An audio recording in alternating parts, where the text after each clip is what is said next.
What's up, guys? What's up, everyone? Welcome back to the new stream. Today being Saturday, yeah. So basically, we still kind of like have to continue from yesterday stream. So yesterday we had a lot of issues, bug issues that we are trying to fix, but we didn't succeed. We were not able to complete it.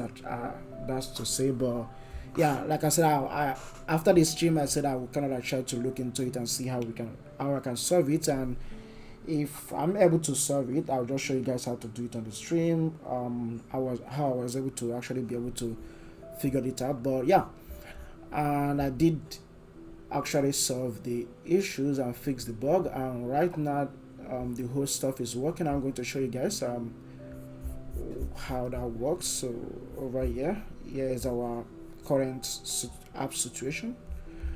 So here's the app, and right now if you try to restart this, you can actually see the animation coming on board, and we are no longer having the error that we were having previously right here. So the error is no longer showing up, and also if you kind of like go ahead and minimize this, it still works. See, that still works. So actually good. Kind of expand it, it comes on board. So yeah, that's basically what we are trying to get yesterday, but it didn't work out. So I think we spent almost an hour plus trying to fix the bug, but we didn't get it to work. So basically what I did to actually get this to work was basically changing a lot of stuff. So I commented out the previous code. So this was the code we used yesterday. From here downward is the code we used yesterday. We are trying to fix, but I decided to do it in a different way by kind of like commenting it out and recreating the whole stuff from the beginning. And instead of using a row widget, so I decided to use a stack widget. So because the error was like, let me just comment this out. I should actually show you guys what happened. So let's comment this out, and we're going to kind of like use the old one. And here's the old one we used, so I'm gonna use this. Yeah, so here's the old one. What happened? I think we did something wrong. What exactly did we do wrong? Mistake. Return container. Okay, I see. So I'm gonna comment this out again. And then okay, over here, return statement, this should also be commented out all the way to the return path, I think so. And then yeah, and then we can just reuse this one, the yesterday one, so I can actually show you guys what happened.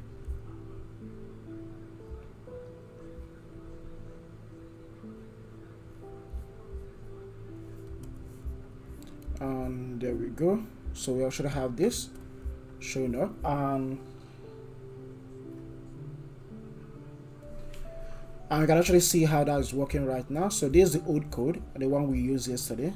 So that's the one I'm trying to show you guys how this worked out. So if I go ahead and restart this app, and wait a second. Yeah, so there's where the issue starts. So let's say the user have this on a smaller device. Okay, let's expand this a bit. Yeah, so let's say the user device kind of like minimize the device to a smaller path like this. The desktop window or the web window is kind of like minimized to this path. So whenever the app starts or is running on desktop or web, so you're going to see that error that I'm talking about. So the error comes up.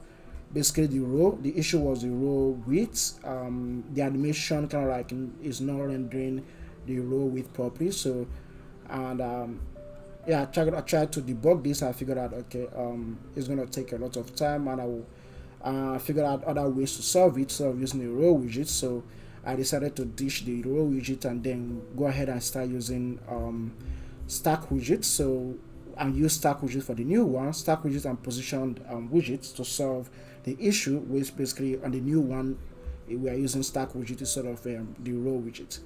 So let's go ahead and show that. Yeah, Oh, I just remember that my camera is not on.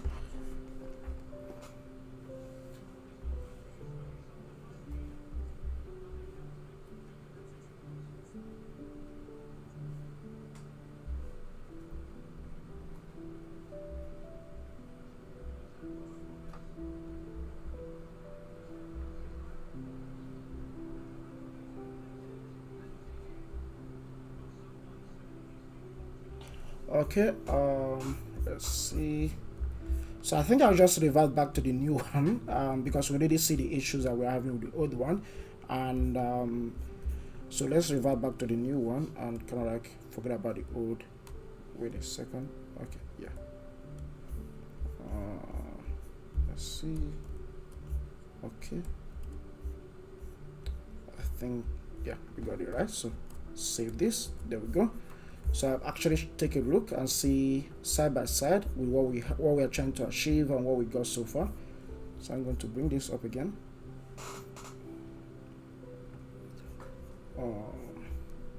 Okay, let's put it side by side. So far we got the sidebar actually looking good, the way we want it. So I think that part is actually done with, unless we just need to do a little bit of changes to it. Yeah, I think that's what is remaining. So let's go ahead and fix those. So back here, come on, bring this up. Yeah, leave it that way. Let's see what we need to fix. So you see, if the new one we are using, if you restart it, it's kind of like still shows up in a better way, and there's no bug or any error showing up in our console. So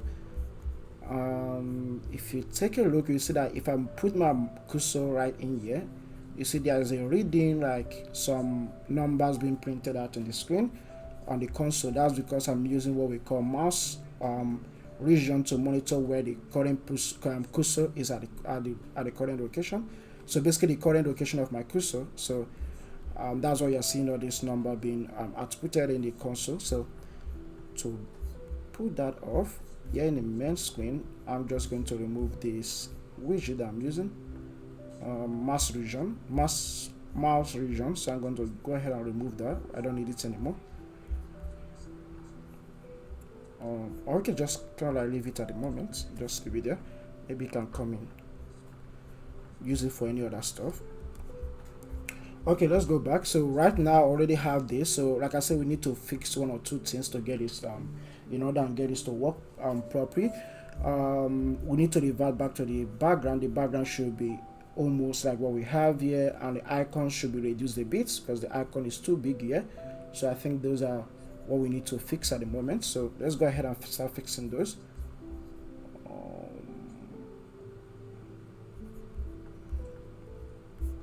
So here we have in the custom bar. So first, I need to remove the container that we have here. I think that was, yeah. We just need to remove the container.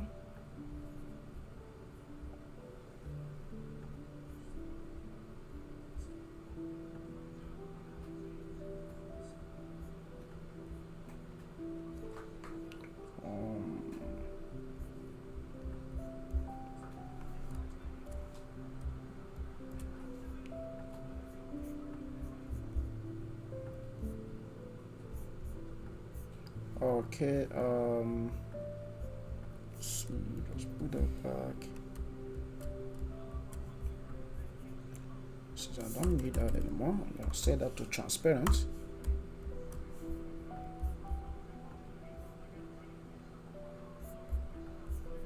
There we go. You can actually see that looking good. So when you tap on this, any of this, you see the highlight animation actually working the way we expect it to, and that's cool. And I can actually see the button kind of like animates a bit, kind of like goes up a bit. So that's the animation we added to it. So to start fixing this, first of all, I need to reduce the icons a bit. So let's start over here. So I set the icon size over here is 16. Just reduce this to around 13. I think that's much better. If you tap on any of these, Okay, yeah, that works. And then also do the same for the test. No, we don't. We have. I think we just leave the test as 16. I think that's. Just leave it as 17 pixels for the test, a little bit bigger. And after that, we need to work on the container, which is for the colors. And I'm going to reduce this to the same height and size for the icons. So I'm going to say the height should be 13 and also the width should be 13. Save that. I think everything is actually looking good at the moment. Yeah.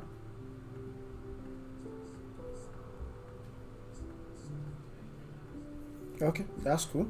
Next of it, if you actually take a look here, you see that these icons that are off a bit, see that this house is quite at the top and the icon is quite below here, so we have to actually be able to make them start at the same point.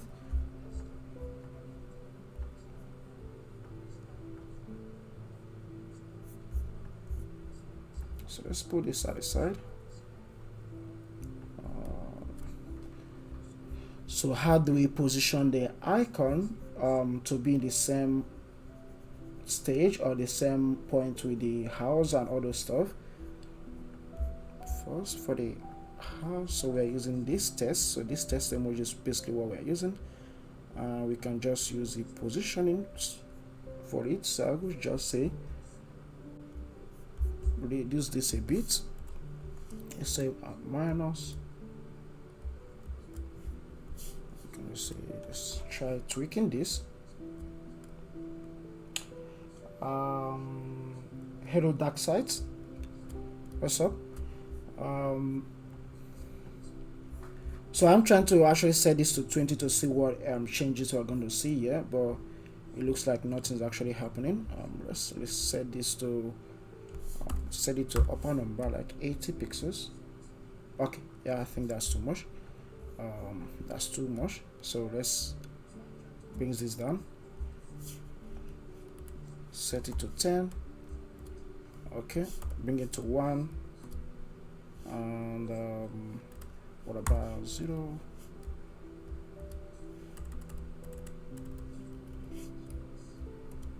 Okay, I think that works better.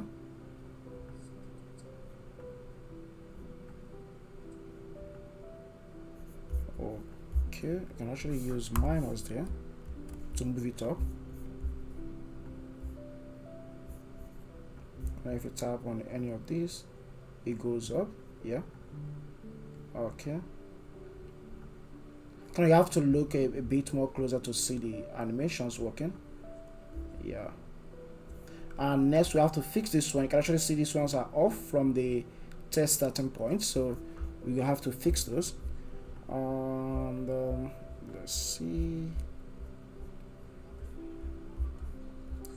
And the easiest way to actually fix that these particular icons here, because they are different, they are not like normal icons, they are actually an emoji, a Unicode version of a text. So the Unicode is different, which stands from emoji. So I'm rendering it with a text widget, so we are basically rendering the emoji with a text widget, so that's why it's kind of like off a bit like the other ones that we have. So we had to fix it. I'm going to wrap the text emoji with a transform translate to move it up, or we can actually use the alignment. I think a text has an alignment property on it. I think if I could remember, text align. Okay, looks like it doesn't. Let me see. Okay, there's none, so basically I can just use transform on it to move it up a bit, or we can just use an align property. There's a widget called align, and then over in there I could just say alignment, and alignment, and yeah, let's use that and make this a const. And inside the alignment we have the x-axis and the y-axis, so we are just going to work with the y-axis, so because the y-axis is the one that we're in charge of the up and down movement of the widgets and the icons. So let's see, looks like let's say minus 12. Okay, nothing's actually happening. In that case, let's to switch to transform.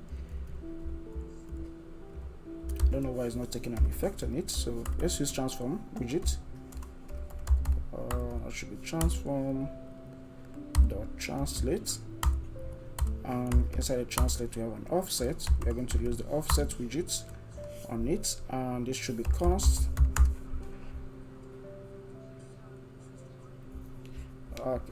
Thanks for the comment. Yeah.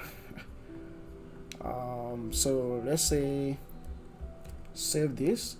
Actually, there's nothing actually happening at the moment. It looks like okay. Yeah, we got it to work. So right now we are using minus 12. So basically minus the negative number actually moves any widgets up using translate. Yeah, it moves them up on the y-axis. So we have the y-axis this way. If you want it to move up, you use the negative numbers to move it up this way. If you want it to move down, you use positive number to move it down. So if I go ahead and remove the minus at this goes down way too much. So if I add a minus back, it goes up. So you can just now tweak a bit to get what we want. So I can say minus 10, bring it down a little bit more. That should use minus 8. I think that's much better. Yeah, I think we can just work with minus 8. And then we need to fix this once. This is too big. We just need to reduce it a bit compared to what we have here. Yeah, we need to kind of like reduce it a bit to be too small like this. So let's work on that. So guys, if you actually have an issue, just ask me any questions. So I'm ready to answer you guys on the chat. So just go ahead and drop your questions. Any issues you are having with React? No, this is not React. We are using Flutter at this moment. Any issues you are having with Flutter, just ask me. I'll just try my best to answer any of your questions. So right now, let's reduce this. To reduce that, I'm going to go ahead and click on this path. Okay, that should be somewhere here. Yeah. We need to work on the on the text font size. I think that should help us to reduce it. So I could actually say font size should be 10 pixels. I can actually see this is being reduced now. Okay, that's cool. Reduce a bit. Let me just keep this font size to 12. Let's see. I think that's too much, so let's leave it at 10, and then we can just increase the padding like 5 pixels by 5 pixels.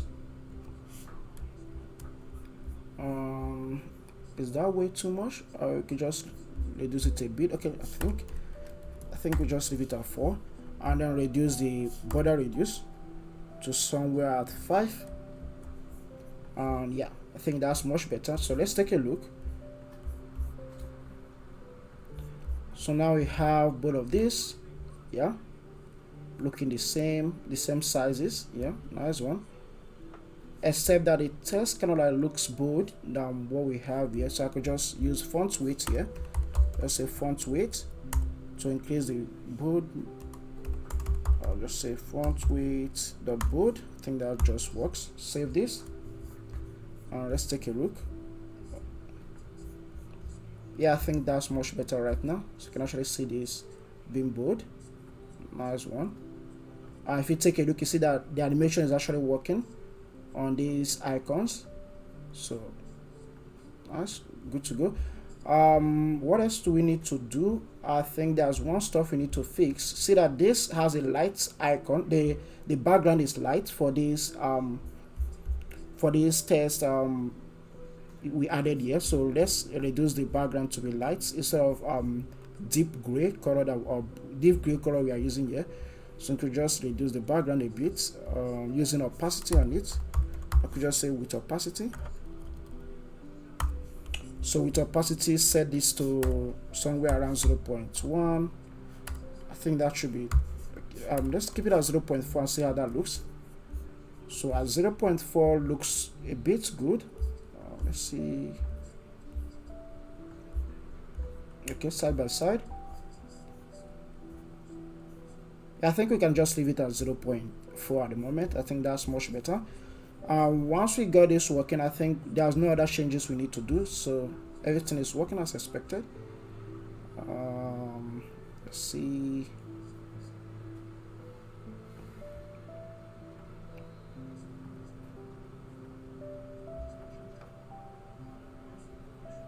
Okay, nice one. And next off, we just need to move towards to creating this path that we want. So right now we are done with the whole tabs, like the right tabs, everything is complete. So we need to move over to adding this path to the app. So basically how to do this, we are going to use an opacity and an animation to actually overlay the previous background, which is basically overlay everything that we have here. Where is it again? So we have to overlay everything that we have here with an opacity, and then render a position element like this on top of it. That's actually one way to achieve this stuff that we have here. So let's go ahead and do that right now. Guys, also if you have any question, just drop it in the chat section. I'll just answer you guys. Feel free to ask me any questions. Let's go ahead and do this. So we're gonna put this by the side and use that for our reference, and then bring this up.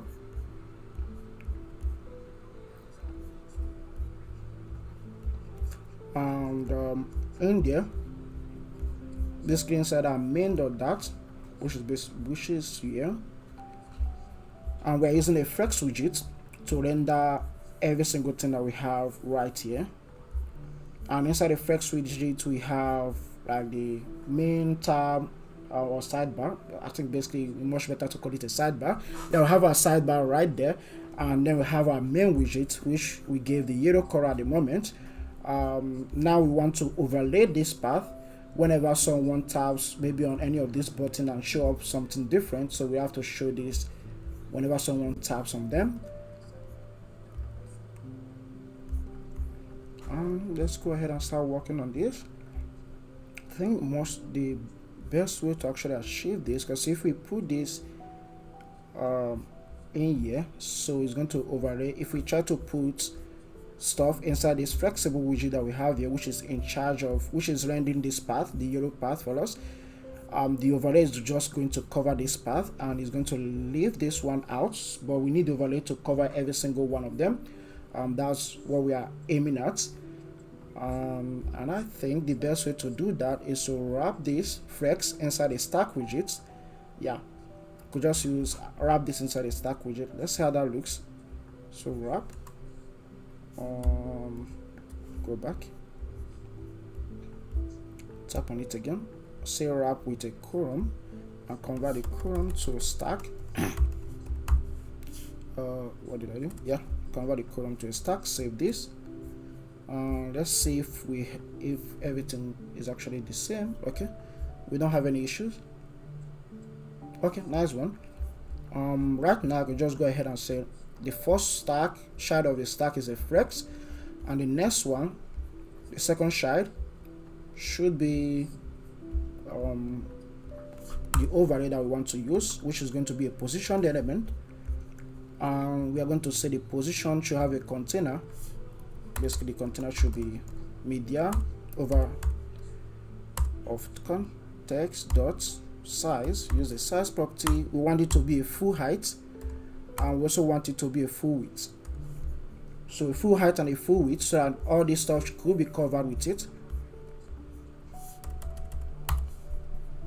And if you go ahead and save this, nice one, you can actually see the whole stuff is covered with our red background, and we are getting towards to achieving this stuff that we want here. Since our whole background is covered with a red, next stuff I need to do is right now is to just remove the red color and use a better color. I think black should work. I'll use black. Then with opacity, so I could just set the opacity to 0.1. Save this. You can actually see the opacity is being applied, but you can actually notice it. So let's increase this to something like 0.4. Nice one. You can actually see this is a bit darker. That's because we added the opacity to 0.4. If you keep on increasing this, kind of like the more you increase it, the more you kind of get different shade of opacity. Like maybe this is becoming more visible or more darker, something like that. So that's the work of the opacity. Yeah, on a color. So I think we should just leave it at, let's see the one we have here. Just leave it at 0.4 4, and then change this from black to white. I think that should work better. Okay, if you are using white, let's leave it at 8, or just leave it at black. Just thinking out our idea, which one should we use? Guys, what do you think? I think black color should work better. We can actually use black color down instead of white color. Yeah, I think this works much better. Yeah, so now we got the overlay at the top. So now right now we need to add this path, this portion in it.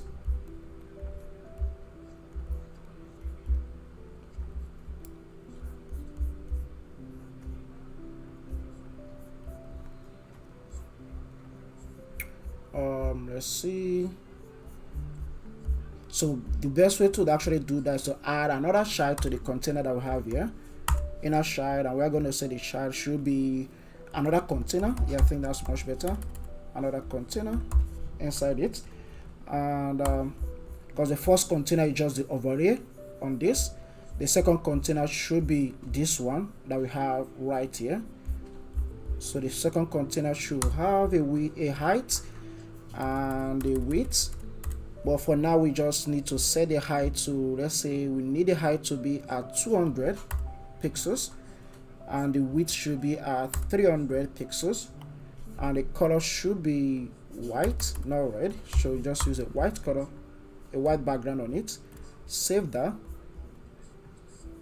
and you can actually see this, but the problem is that this is actually covering the whole path of the stuff, but we don't need it to take the full screen currently right now. We just want it to stop somewhere right here. I think so, somewhere here. That's where we want it to stop. I think we can actually achieve that by using constraint, box constraint. Box constraint, we can just set the max width. Wait a second.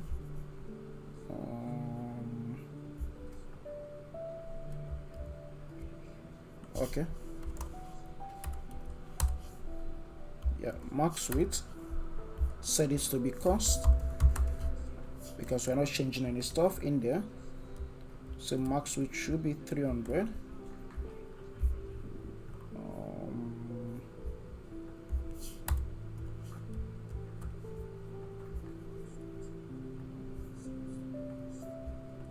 Okay, from the right, or we could just say from the left. Let's say 30, 20 from the left. Okay, yeah, we give the space from the left. Next we can actually say, just keep this to be somewhere like 180 from the left. And this kind of going to remove the opacity that we need. So we still need the opacity, so we need to figure out a better way to do this instead of removing the opacity entirely. Still keep this the way it is.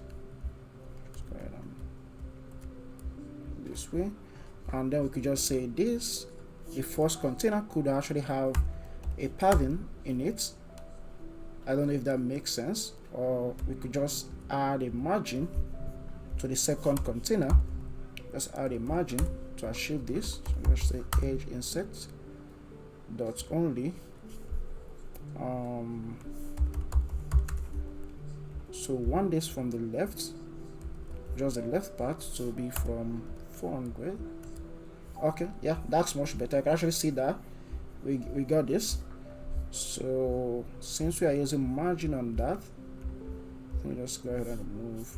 Okay, let's leave this. Let's take a look and see where this stops. So this should stop somewhere along this line. Yeah.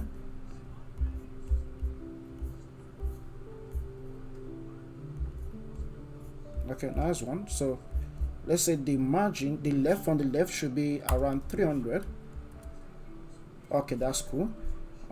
If it's around 330, or let's say 290 pixels, 295, because the more you increase it, the more it moves away from the left part towards to the right part.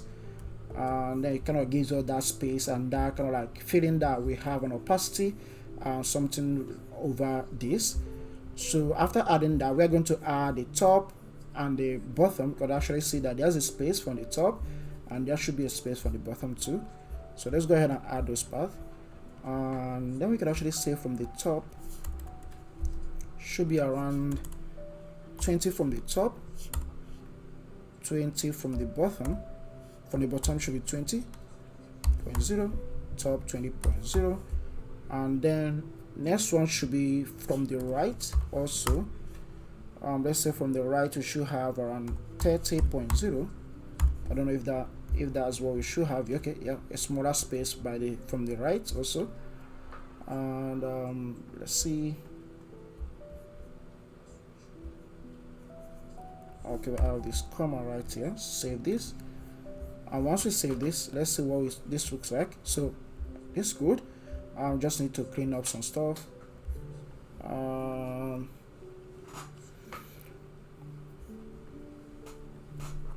So let's say, because we have too much space at the top, so the space we have at the top is too much, so we need to reduce it a bit. Just at least reduce this to match up with what we have here. See the smaller space, this one have a smaller space at the top, but ours has a lot of spaces. So let's go ahead and reduce that a bit. And I'm going to say from the top, instead of 20, set that to 10. Yeah, so we set that to 10 from the top, and then from the bottom should actually be the same 10. From the left, we could just set that to, from the right, not left, 10 also. I think that's much better. Or we can just set that to 15. And then we need to add a border radius around this. So let's go ahead and add a border radius. So somewhere you're going to say decoration box, not this, box decoration. And inside the box decoration, let's keep what we need in there. There's an issue right now. So if we are adding a box decoration, we need to remove the color from the container and move the color into the box decoration, like what we have right here. And border radius, we are saying the border radius should be 10. What about if we make it to 15 pixels? Save this. We got something cool, so you can actually take a look. Let's see side by side what we have. How do I actually put this side by side? Maybe minimize this a bit. Okay, a little bit more. I'm trying to make this fit in so I can actually see this side by side. Yeah, I think that's cool. So let's take a look. Should actually see that we have the opacity overlay, like what we have here, the opacity overlay over here, and then we have this one that has this radius around 15 pixels. We added the same radius right there, and have a spacing at the top, a little bit of a spacing at the top, at the left, and also at the bottom. So we added those spacing right around it. I think we need to actually reduce the spacing a bit because this looks too big while this looks too small. Let's see, bottom should be around 6 pixels.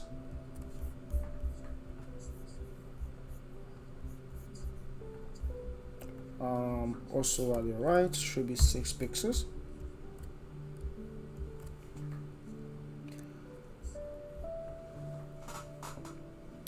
Okay, what else at the top? So let's keep it at 6 pixels too. I think that's much better.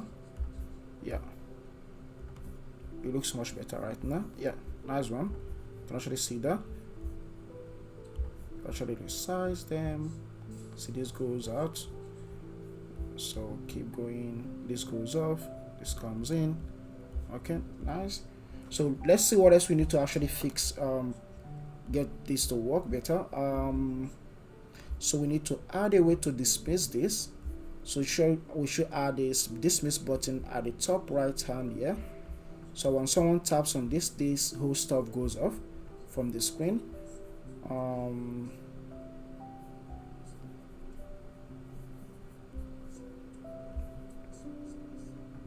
Okay, let's go ahead and start adding those paths. So it should start off with an animation. So the first animation is that we should have this opacity kind of like comes on and off whenever the user taps on any of these, and then we should have this sliding from the right hand side, slicing from here, and then if you tap on it to go off, it slides off from there. I think that should much better. So before we do that, let's add the close button to it.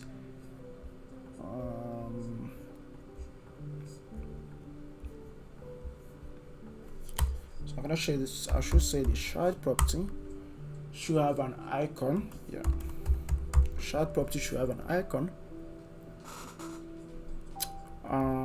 Inside the icon, we should have icon add. Make this to be const. Also, it shouldn't be icon add. It should be icon close.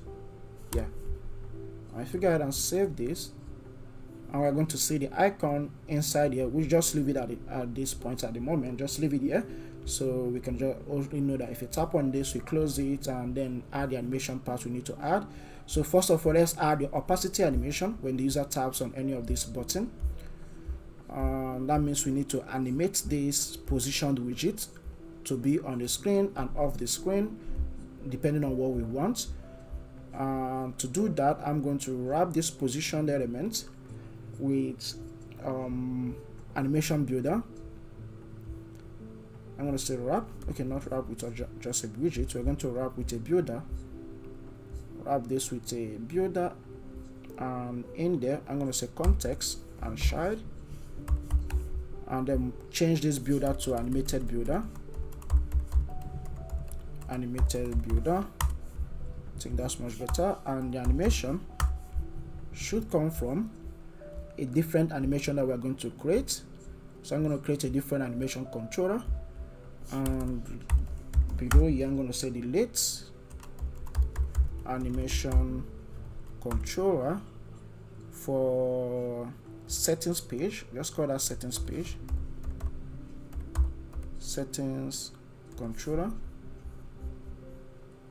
And then we need to also dispose the animation somewhere here.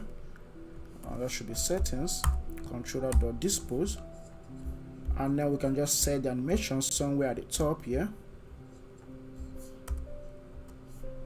And yeah, there we go. Should be 1000 milliseconds. After that, we need to add the animation that should be animating this opacity for us, and the one that should be animating the sliding and slide off of this stuff right here. This I'm gonna say settings late animation double. Just copy this and just change one or two things on it. So basically, animation double opacity animation, and late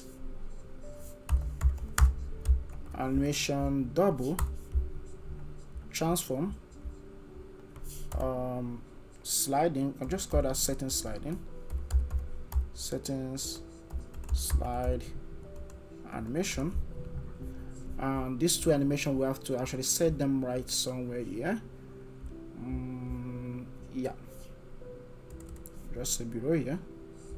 Opacity animation begins from 0 all the way to 1.0, and it should start from 0.0 and get to 5.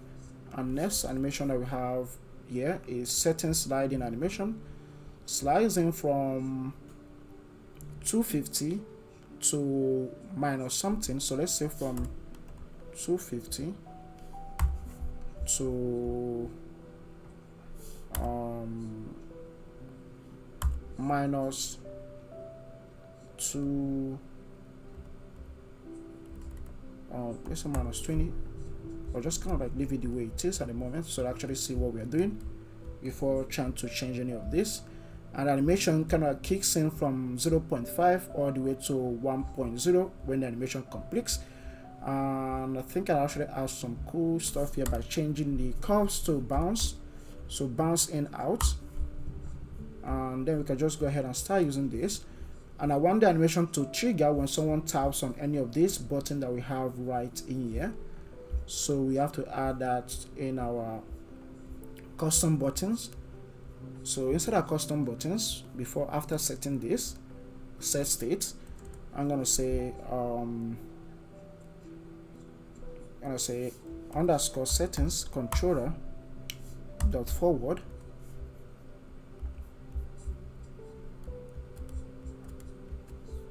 Yeah, settings controller dot forward. And once we got that working, next we need to fix this stuff we added here. The animation should be underscore settings controller. And what exactly do we want to animate at this point? Basically we want to animate the positioning of this. So I could say all the way from right, yeah, the position element all the way from right to the bottom, or we could just say start from the right. Okay, let's think this out. Okay, start from the right or start from the, say, from the right, from the left. Which one should we be? Okay, I think we just use left, and then we could just say underscore settings slide animation dot value. Okay, yeah, multiply by 300. I think that's okay. We just keep that. Yeah. No, we don't need to slide this, so we don't need to add left here. So we just need to remove this at the moment. So we need to add, first of all, let's animate the opacity. Basically we are toggling this color from this all the way to this, so looks like we need to do a color twin for the opacity.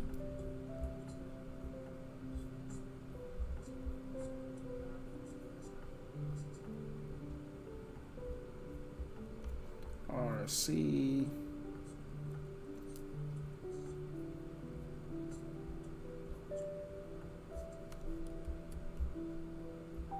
Okay, so since we need to do a color twin for this opacity, that means we need to basically go at the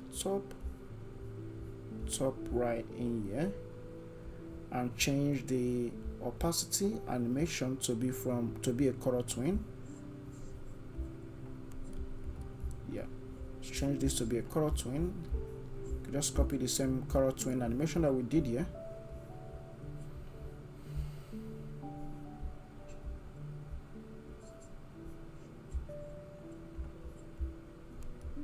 Just copy the color twin animation and use that right in here. Then change the opacity to be a color opacity instead of a double or a number opacity. So change that to be a color.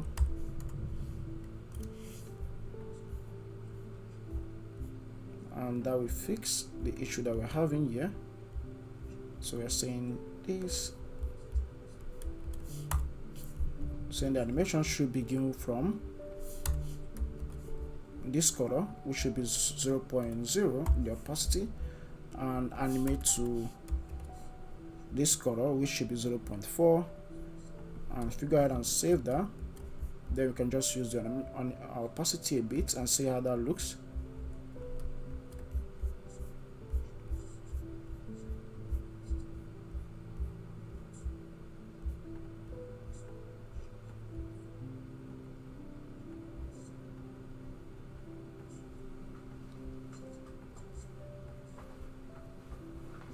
Let's see, yeah, the color opacity right here, dot value, use the value property, save that, restart this.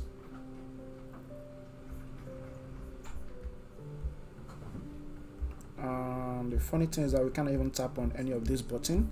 That's because this is overlaying this, so it's not possible to tap on it, because this, what we have so far, is on top of it. To fix that one, I think we just animate the width for it. Either we animate the width or we animate the position of that one. Let's actually take a look at our previous project, which is the layout one we did. I think we did a similar stuff on there. So we did something similar whereby we are animating the children of the first component that we have. In here we have the positioned element we are animating. Okay, let's see. Yeah, we're using animated builder and we're animating, okay, the width, I see. And then let's see what else we're animating. Okay, let's start with that.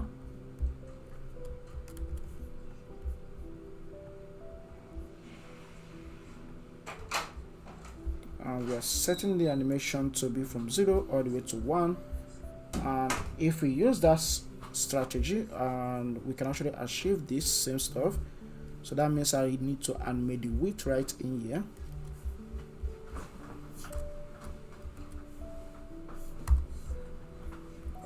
Okay, we made a mistake. So first of all, add the width, and then add this code. And this shouldn't be animation, it should be setting slide. Yeah, setting slide animation. If you go ahead and save this, this goes off.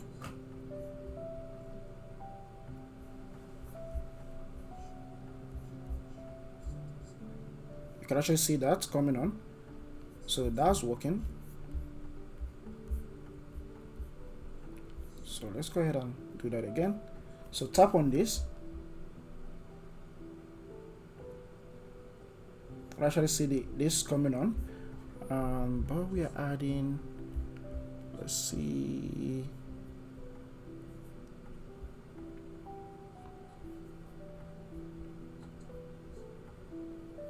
so the opacity starts first, then before this stuff comes in.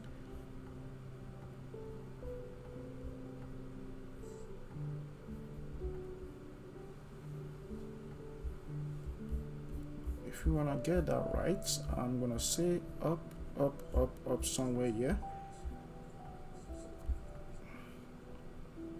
The opacity, remove the bouncing stuff we added. I'm gonna remove the bouncing. Animation and add ease in, out, back off.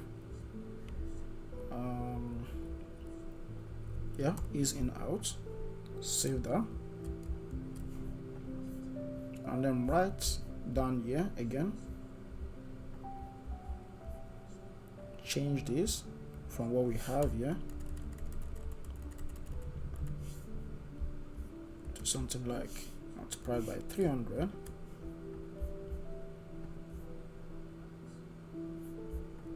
Then tap on any of these.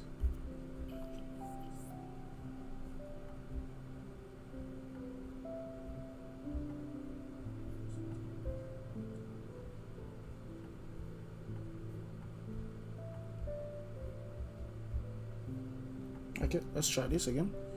Restart and tap on any of these. Okay, stops right there. Let's say 300.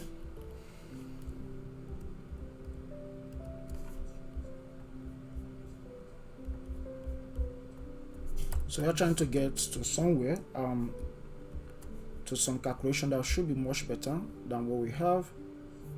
And tap on this, you see that, and then if you restart this, it goes off. Now if you tap on this, see the animation comes on.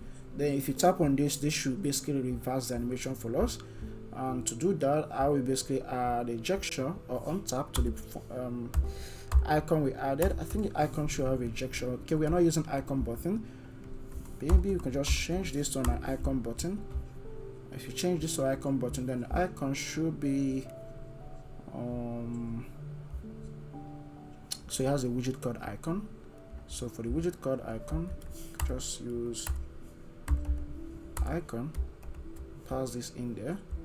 So there's nothing called icon size.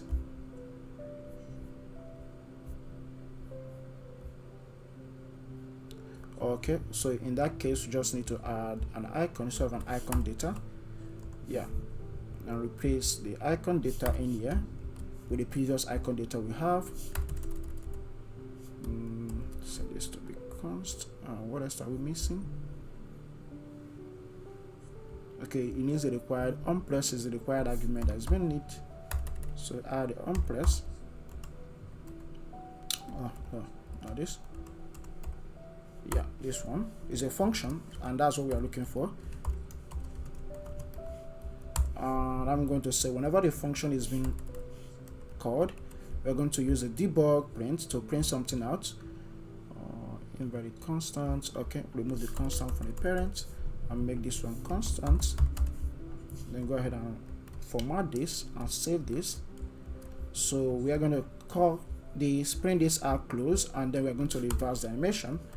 Settings controller.reverse, and if you restart this, so let's give it a try again. Tap on this, see, tap on this, it goes off, tap, it goes out,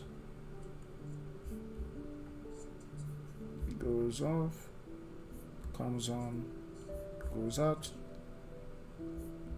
the same stuff. But there's an issue. The issue is that we are still seeing the same button showing up here.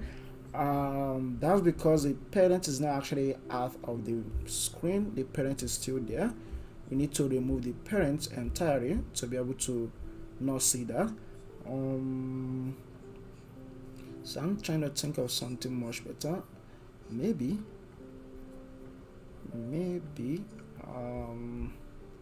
could I be able to toggle this visible or not?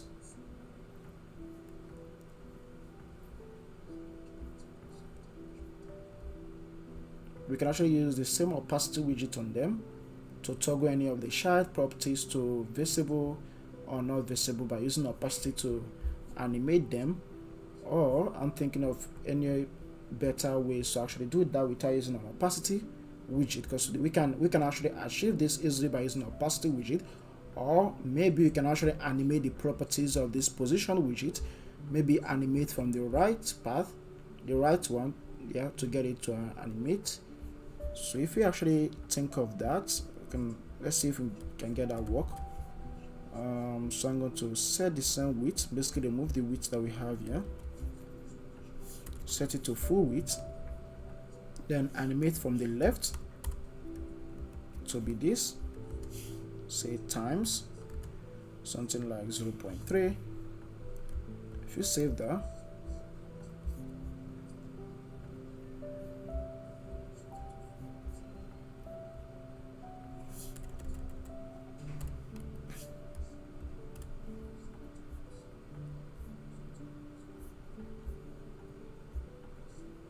okay, so that's not working. So that's kind of like kept this this position and where we are kind of like still seeing it. Think, because we already have one solution that will actually work right now without doing much. But I'm trying to see if there's other solution we can actually use than that particular solution that we have.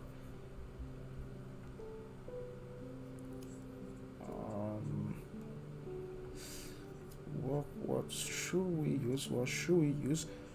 We could make use of transform widgets, whereby we move this out entirely. Positioning should actually work, but it's not working. So right,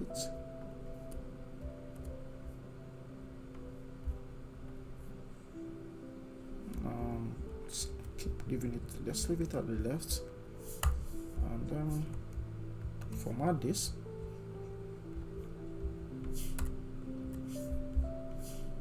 Set times 100.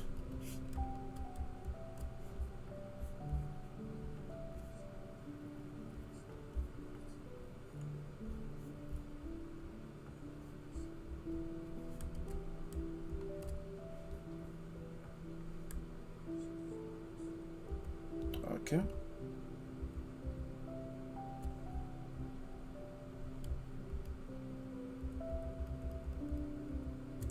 I think we could try using transform on this, but we already have a position widget on this, so that means we need to remove the position element entirely and then make use of transform at the top. So let's try using transform and see how that works.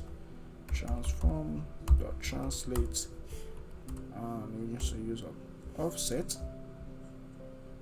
We don't want to animate the y-axis, we just want to animate the x-axis. So say leave the y-axis at 0 point something, then animate the x-axis.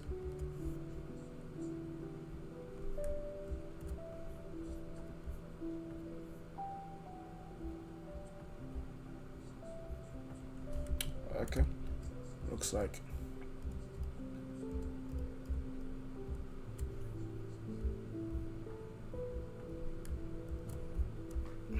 we have to revert back to the previous one we have, the only option we have so far, which is the opacity one. So go ahead and save this. So if we have to use the opacity one to achieve what we want to achieve right now, but let's try to see if this still works. So it still works. Okay, nice one. So to use opacity one, I'm going to create another animation called opacity. We are going to toggle it on and off depending on what is being shown at the moment. So at the top right here, I'm going to create another one, call this late animation double, settings opacity animation, and with the settings opacity animation below here, we're going to just use that somewhere here. Yeah, settings opacity animation, say it starts from 0.0 all the way to 1.0, but it starts showing up from 0.9 to 1.0, or we could just say shows up at, yeah, I think 0.9 should be okay, all the way to 0.0, and it should be ease in, ease out. And that one, we are going to cover the child property that we have so far right here with an opacity widget, which we are going to animate. So wrap with opacity, and this has opacity element that we are going to use settings opacity animation dot value to animate this. If you save this, restart this, you will see we no longer have that particular button showing up here again, and all these are actually clickable. See that it shows up, it goes out, shows up, it goes out. So you can just use any of that.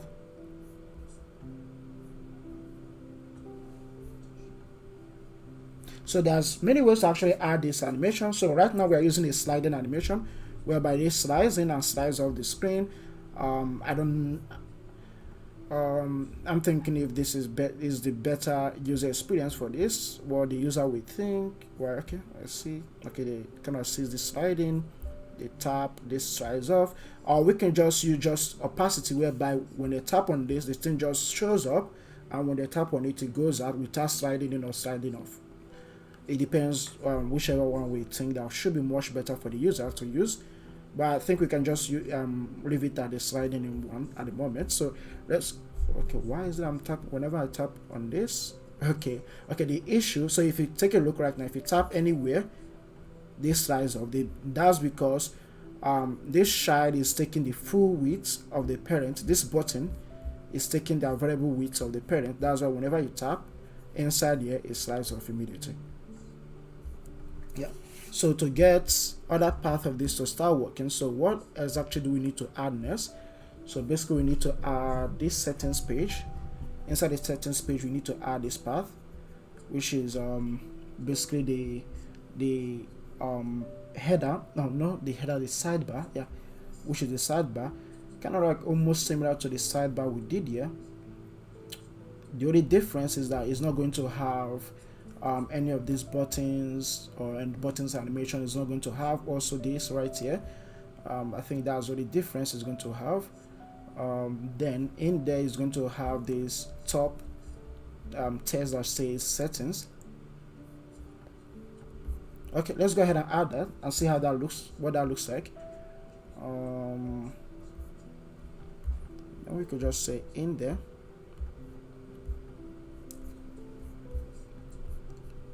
Inside here, I'm going to comment out the button that we're using as the direct shadow of the opacity. We're going to say the direct shadow of the opacity should be a flex widget. child should be a flex.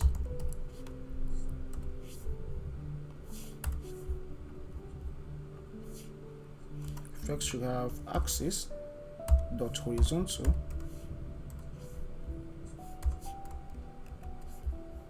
Yeah, axis dot horizontal. And once we have the axis dot horizontal, what else do we need to do? So we need to add a children property in there. And one of the child properties should be just a container that have a fixed width. So just use a container. Just say the width and the height. So the width should be 200 pixels, but the height should be full height. So I'm going to use media query, which should be the full height of the variable parent. So you go ahead and save that. Tap on any of these. See that showing up. And that's basically the same sidebar we have here. That's what we are implementing right in here. And in there, I think it's the same size. Just need to maybe bring it a bit forward. Let's see from here to here. How many pixels does it look like?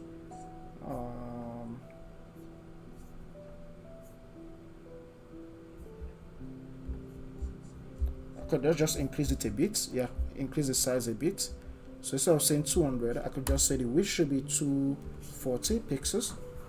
240 pixels. Then we still need to add the border radius around there, so that actually have this curved parts applied to the top left and the bottom left also. Yeah.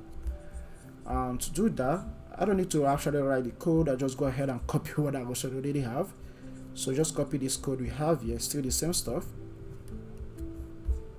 and paste it right inside the container widget that we have.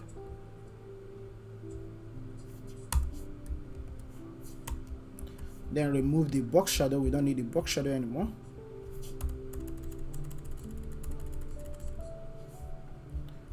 I'll save this. Say box color. Okay, I know the issue. So we are having a color property here, and we are reusing that same color. That's where the issue came from. So basically right here, I'm gonna toggle this to use a different color. I think we have a blue color right in here. Yeah, we can just use a blue color.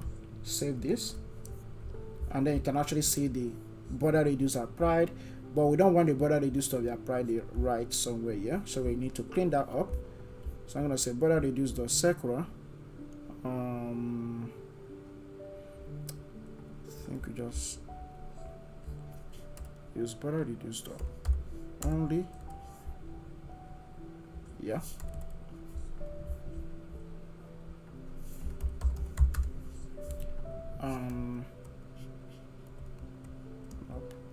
Yeah, so top left and bottom left, that's what we need to add a border radius. If you save that, you see that there's no longer border radius applied here, and there's no border radius applied here except this path and this path. That's where the border radius is being applied. And next we just need to work on adding this stuff in here.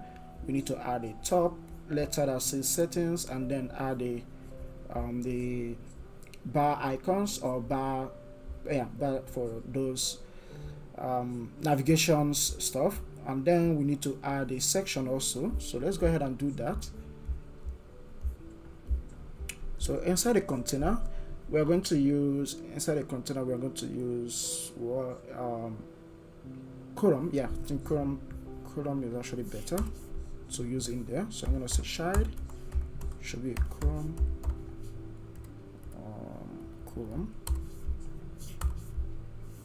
This is going to have a children property. So since the column has a children property, let's see what we need to add inside the children. First one should be a text. That should be somewhere at the top here. So use a text widget. I kind of almost most of the times I kind of like try to use React Native syntax in here. I'm almost trying to use the HTML tag of text for React Native. So in React Native, this is how to add a text. And then just remember that we are just working on Flutter and not React Native anymore. So let's add a constant in here, and then go ahead and save this. You can actually see this showing at the top, but we need to kind of like style the text a bit. Yeah.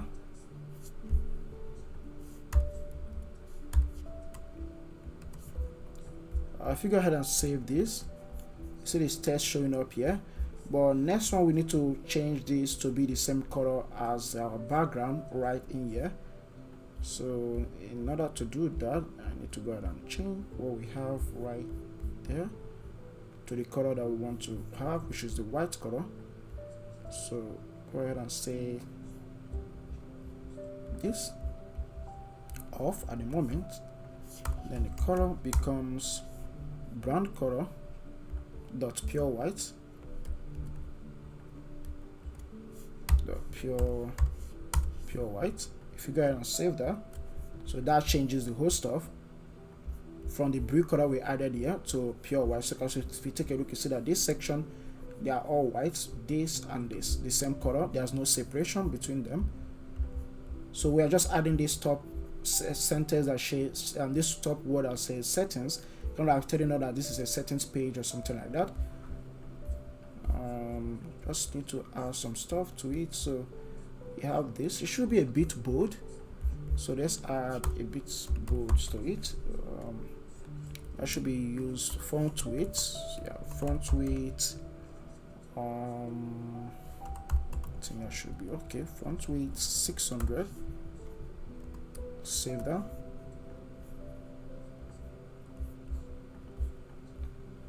We can just revert back to the blue color, so I already know where we are, what we are doing at the moment. I think that's much better, so we know what we are supposed to do. So these are the center. We need this to start from the beginning, every single one of them. So we should say, I think it's cross axis that we need to use for that. Cross axis dot start. Yeah, it starts from the center, from the left, and then inside the column it should have a padding widget. So you can actually wrap this, or it's to wrap the container with a, yeah, wrap inside the container. We're going to add a padding parameter to it, which is edge insect dot vertical. Just say vertical, right? Or just instead of vertical, just say only. Then add from the left.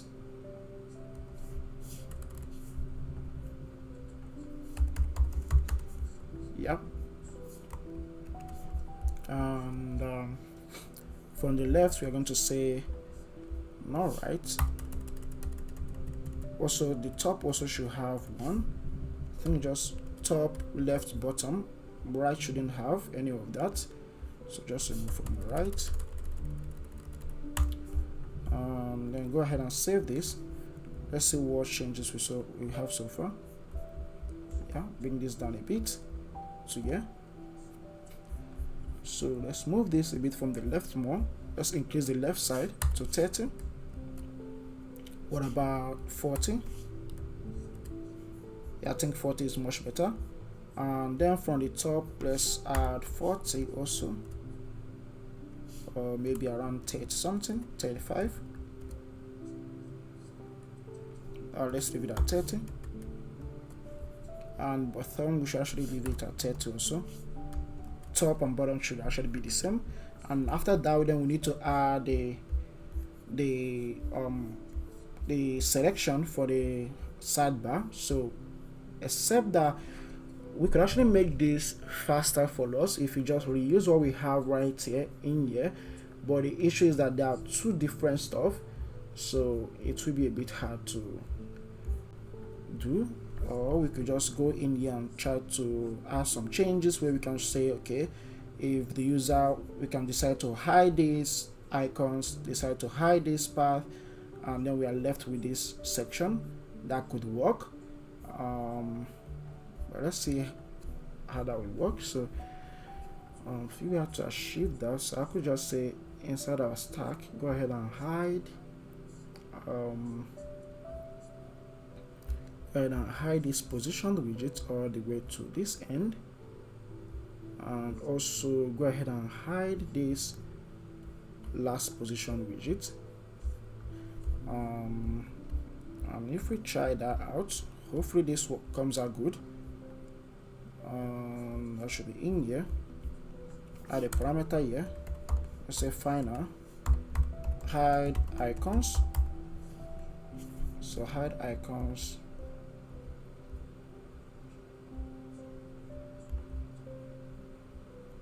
So hide icons should be a boolean variable. So use a boolean variable, and it should be optional at the moment. So hide icons should be optional.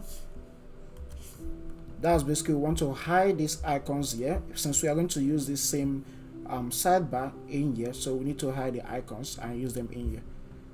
So after doing that, I can just say this the hide icons. Next stuff we need to do, okay, let's just use the hide icon for now and test that out. So if the hide icon is added, if it's true, so that should be widget dot hide icons. If it's not equals to false, so if it's not equals to or we could just say the hide icon should actually start out being false. So in that way we can actually have a custom default value to it, which is false. The default value start being false. So you just say if hide icons is equals to true. If it's equals to true, then go ahead and add an empty container in here. Else go ahead and add a positioned widget. So if we save this, nothing's still going to change in our app, everything's still going to work the same. Next we still want to hide this last path with the same way we did here. So I'm just copy the same code, there's nothing much to change, and then head over in here for this last part and add a function. So if this is true, add a container. Else if this is false, just add a positioned element. Go ahead and save that. Nothing still changes, so it's still the same, everything still remains the same. And once those are added, so let's see what else we can actually do. Now I think it's time to start using that in here. So I will go up and copy the same code that we used there. Let's copy the same stuff.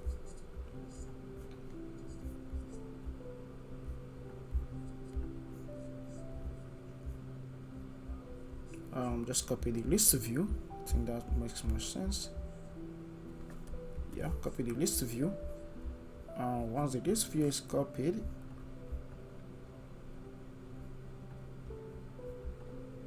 and then add that below here. I don't think we need the list view anymore. I could just go ahead and remove the list view. We don't need that, I think. So I could just remove the list view. So let's go copy this back up again. So just copy from here all the way to here. Then with the ifs, with the for loop that we added here, just copy both of them and then add them inside the new sidebar we are creating, which is this sidebar right here. That should be over here. Paste that, and it's going to tell us give us some errors. I know what that is all about, so we just say dot spread to spread this. Go this way. Then I need to copy this in.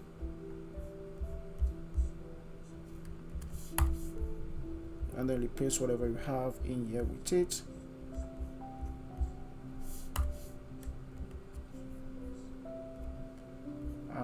Let's see. Okay, yeah, just remove the constant lecture we have here also. Then make this one to be constant. Now we can just add this inside the same list that we have here, because this itself is already a list. The column is accepting a list of widgets, and we are trying to add a list of widgets also. So we are spreading this, kind of like concatenating this list with this list also here. If you save that, you can actually see those stuff added. Let's take a look. So that's actually good. Nice one. And except that we need to remove this function for whenever something is being tapped on. so we don't need to call this once anymore, so just delete them. And the on-press should be empty at the moment. Then I will say in here hide icon, so I set hide icon to true. If you go ahead and save that, you see that the whole icons is now hidden, so there's no longer an icon in there. Okay, we made a mistake. So when we said for the on-press, there are some stuff we don't need to delete, so we delete this one, we delete this top too, and we leave the set state. And then in here I'm going to say hide icon, hide icons to true. If you go ahead and format the code, save this, and that still works, so you can actually have this tabbed on. That's cool, nice one. We are having a good stuff, so let's take a look. So we actually have this, should be starting from somewhere right here, and that's because we moved this from the left. So I'm gonna say if hide icon is true, go ahead and remove the position that we added here, so that this will actually fill this space. So to do that, I'm going to go inside here. We did that somewhere right, come on, show me where we did it. It should be okay, yeah. So we said from the left should be 30. So if hide icon is true, remove this 30 and set it to 0. So I'm gonna say hide icon widget dot hide icon. If this is equals to true, if it's true, set this to 0.0, else set this to 30. If you save that, now we get this to start from the beginning. That's cool. Now I see this starting from somewhere here. We are still using the same, so the good part of this is that we are still using the same sidebar, but right now we can just have a way to customize it whereby we can have the same sidebar look like this, you can have the same sidebar look like this. So that's actually good. I'm thinking maybe we can actually make this a pub widget, yeah, on pub.dev, so anyone can actually access it and use it for their app. So also with the animation whereby this can hide on smaller screen, expand, then have it look differently, maybe add these icons, maybe this person can decide to hide this one, add this one, or show this one, hide this one, depending on what they want. So I think that was actually something else we can talk about later on. But so far we're able to get the this stuff added, but there's an issue that we need to fix. The issue being that we need to change the text to be different. So how do we change the text? So we need to move to the top right here. Yeah, we need to just move all the way to the top, and then copy this. You see this button, the bar model that we added, that's because we are adding this bar model right here. So we need to copy them and then paste it again. So basically duplicate it. That's what I'm trying to say. Duplicate this and paste it right there. Just need to change this to bar model 2, so it has a different name. And then in here we just need to take a look right here and say, so how many should this be? 1 2 3 4 5. So it should be 5. Yeah, 5. How many do we have here? 1 2 3 4 5. Then we need to delete this last 2. Once that is deleted, so let's go ahead and add the icons. We don't need the icon, right? We don't need the total. We just leave them that way. Just add this one. So we need the title to change. The first one should be personal, so that's personal. Okay, the second one should say password.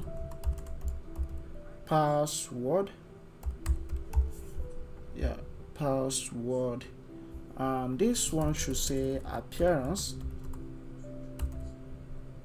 Appearance, APPEARANCE. And next one should say shortcuts. Shortcuts, SHORTCUTS, shortcuts. Next one should say miscellaneous. Yeah, MISC.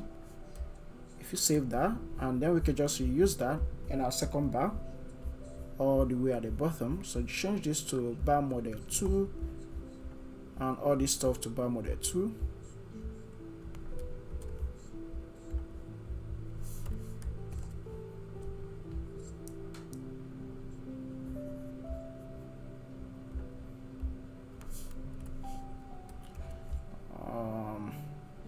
Guys, I'm almost feeling tired right now. I think okay, today is almost 1 hour 21 minutes, so we already spent 1 hour 22 minutes so far on the live stream, but I feel like I need to go and sleep. So just add this stuff. Go ahead and save this. Now we have it different, so now it's showing up different right here. That's cool. So we have the personal, appearance, shortcuts, and then miscellaneous that we added right there. But it looks like the spacing is quite too big.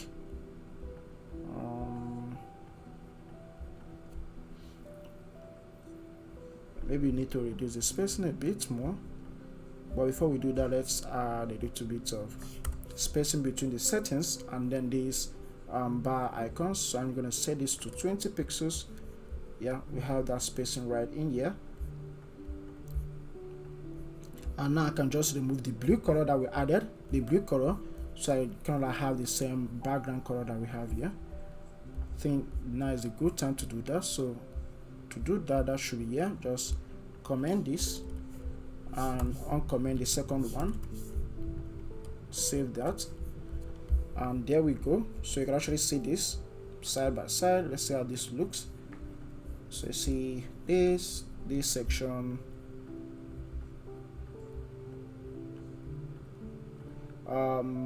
I think the only thing is missing that's missing here is that we need to maybe change the overlay right here a bit. I could just leave it this way. I don't think there's any other stuff we need to change. Just leave it this way. And then we need to start adding this section right now. We need to add the appearance, the theme section of this, add the views, the intro, all those stuff. We just need to change those right now. So let's go ahead and add this path. I think it's going to be interesting. Why is this in dark mode? Okay, I think I play this. Go ahead and pause this. Okay, yeah. Okay, since we just added this stuff right now, so let's go, like I said, let's go ahead and add this path. So I think this is gonna be the interesting part to do. But we need to create all these small UIs. Yeah, we need to create us these small UIs by ourselves and then add them in here. Yep. I think oh what did I do again?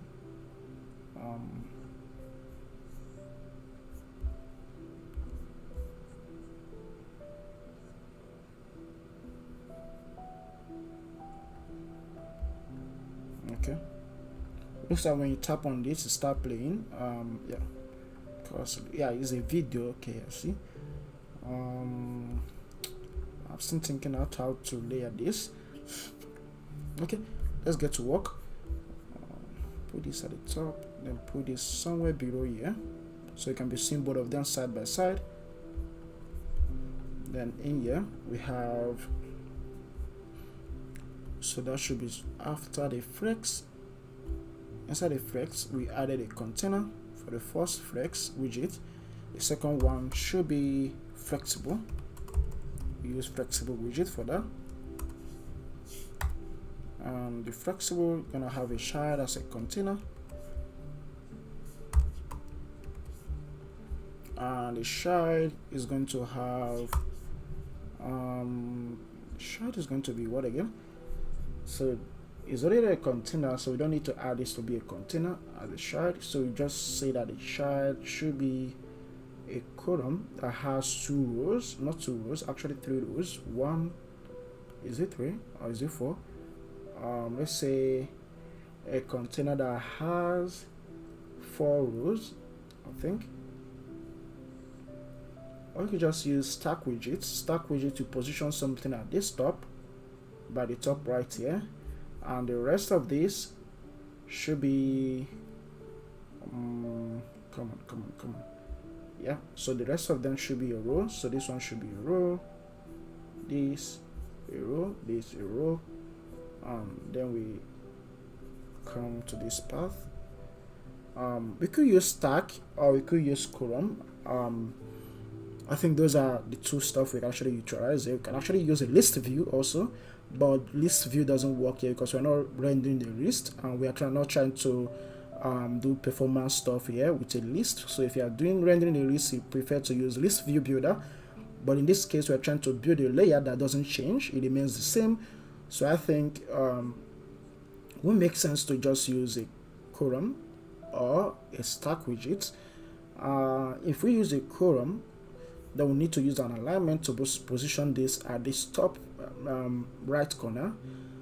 But if you use a stack widget, it will be much easier to position at this top right corner. So anyway, we can like arise that. So okay, let's try using stack widget. So let's change this to stack widget. Yeah, that should be stack. Inside the stack we have children. And then also inside the children we just have a position element for this close icon. So that should be positioned. So positioned. For now we're just using the test for the positioning.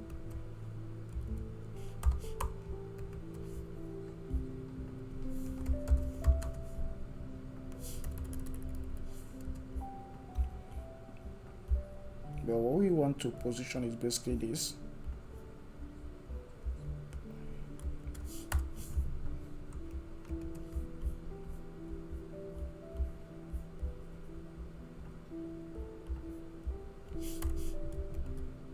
So where we go ahead and uncomment this out. Yeah, comment it out. So we just, yeah. And next, we need to remove the constant we added there, and then we need to remove the constant we added at the top and put the constant back up here. And I think that's cool right now. So let's go ahead and test this and see how this looks like, what this looks like. So if we go ahead and save this, first of all let's add a width. See, button should have okay, icon size. So it has a property called icon size. You could set the icon size to be 50 pixels and remove the size property that we have there.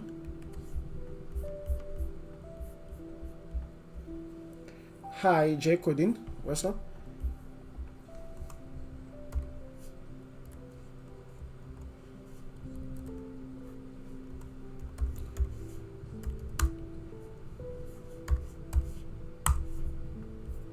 So we got a chat from Twitch from J Coding. Let's see. So we added this back. So I'm gonna go ahead and save it and see what this looks like. So we have this icon showing up here. First of all, reduce the size to 20 pixels. I think that's much better. And then say that they should position start from the right. I can actually see this showing up here, but we want this to be like this. So this is what we are aiming towards to. So we could actually say from the right, so start from 20 pixels away from the right a bit, just say that, yeah. And then from the top,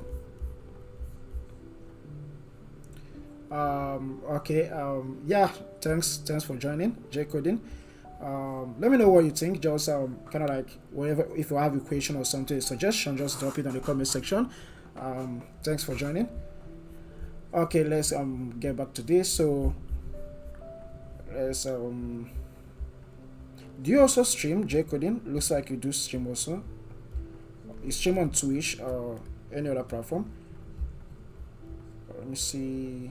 So I have this. Okay, let's save this. Then add a top path. So I'm gonna say top. Kind of like set it top to 20 away from the top. and that should be still here. And if you take a look what we have, okay, this from this place to this, I think that should be enough 20 pixels. Take a look over here, take a look from this to the top. Okay, let's see. We added 30 pixels, so we should use 30 pixels, not 20 pixels. So from the top I should say 30 pixels. Okay, that works fine. So the same alignment with the settings word, and then from the left should be around should be the same right here. And what do we use again? From the left we use 40 pixels. Okay, interesting. So we need to add from the left 40 pixels from the left.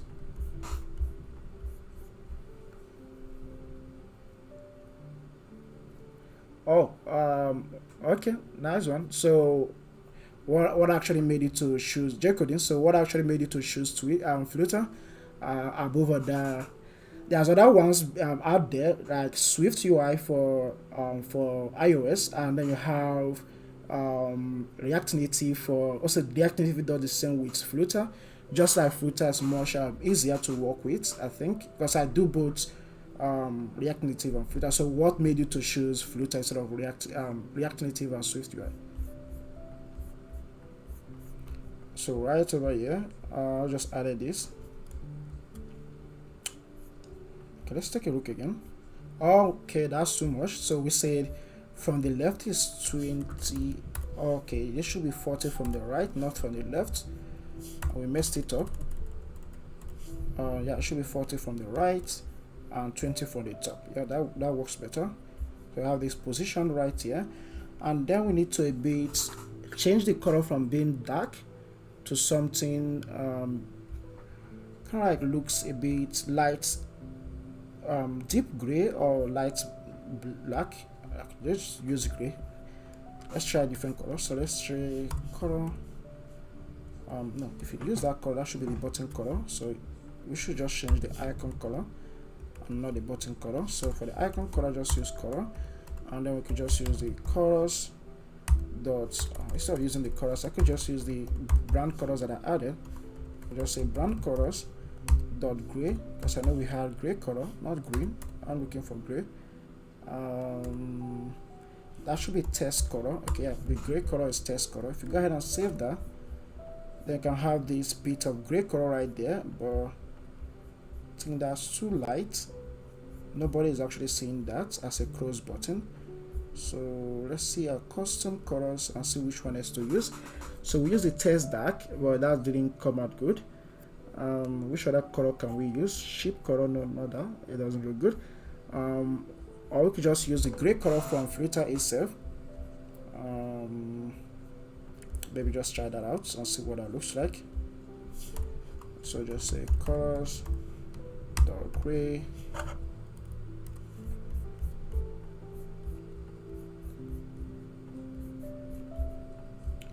Colors dot gray dot width opacity. So with the opacity path, we could just say maybe 0.6, something like that, but we need to remove this constant from the back so that the red highlight to just go away. What about 0.9? Okay, I think it's much better right now. Or we could just revert back to the dark color that we're using. Yeah, let's move back to that color. So just say brand colors dot secondary color, that's our dark color. If you go ahead and save that, yeah, let's keep within the dark color that we're using. Then we could just start adding these sections. First of all, we need to add this top text here that says appearance, and within it we have this section also that's showing up here. We could do all that by using a row widget at this point and a column. I'm thinking a row widget and a column should work. Or we could just use instead of adding this inside a column, we could just put it at the out here, and then the theme section should be inside a a row and a column. I'm thinking what should work here. Maybe you can just utilize a column and a row. I think that should be much better. So if we are to do that, I would say inside a stack widget, after this, I'm going to add a column. Now if that doesn't come out good, we'll just change it to something else. Children property. Inside the children property, we have the first test for our appearance test. Call that appearance. Yeah, so that says appearance. Did I have the correct spelling? APPEARANCE. Yeah, I think that's it. This should have a styling. Style. No, there's nothing like a title style. And I'm going to use. So this should actually suggest the style for us, but it didn't. And it suggests another style I don't know about. Okay, let's go ahead and type the style out by ourselves. So we're going to say test style. So basically use test style to style your test. Just use test style, and within the test style, okay, I think I messed up right now. So within the test style, go ahead and add something like font size. Font size, I'm going to just say font size should be 20 pixels font weight, and then make this to be const at the moment to fix the error that we're having. So the reason why this is showing the red line or the red colors, basically the red underline shows that we are doing something wrong, or kind of like trying to tell us we are having an issue here, this is a bug, or this can result in a bug, or your app cannot actually run with this. So that's because like inside here it's telling us that we need to make this to be constant for us to be able to run this code. And the reason why that has been suggested to us because we're using what we call that analysis. So that analysis kind of enforces some that standard. So when you're working with Flutter, you have to follow the Flutter standard. When you're trying to add a dummy element that doesn't change inside a column or flex widgets. Some flex widgets are called rows, columns, flexibles, and all those stuff. If you're trying to add a dummy widget that doesn't change, you have to make the parents to be constant, meaning that this doesn't change, so it's not going to be rebuilt unless you know that this is going to change. So you have to remove the constant and then use something that's going to change in here. Yeah, so that's the reason for that.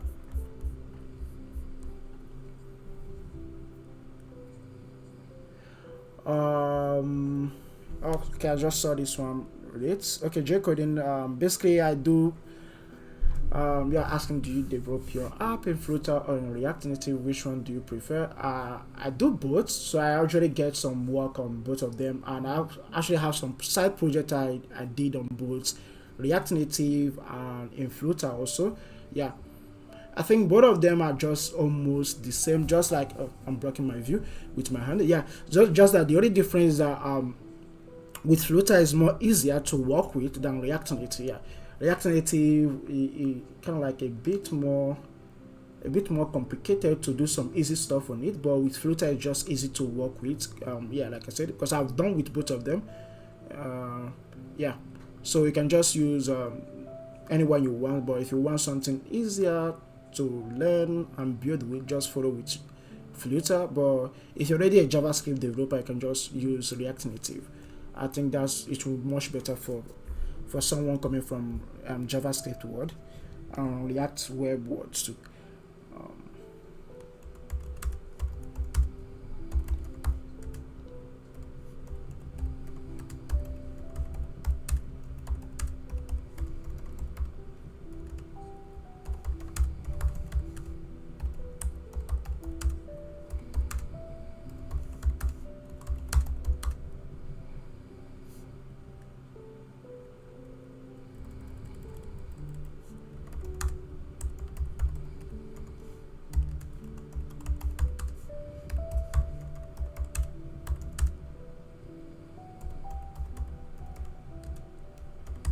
And also Flutter is easier to set up than React Native.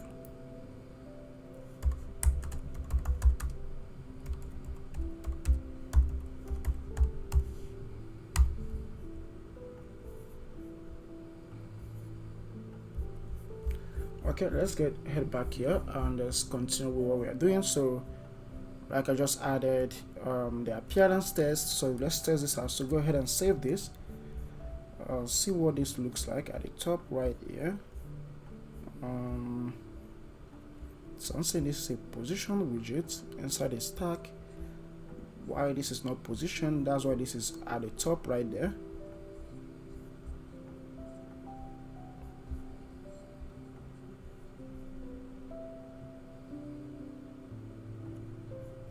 So wrap this with a position.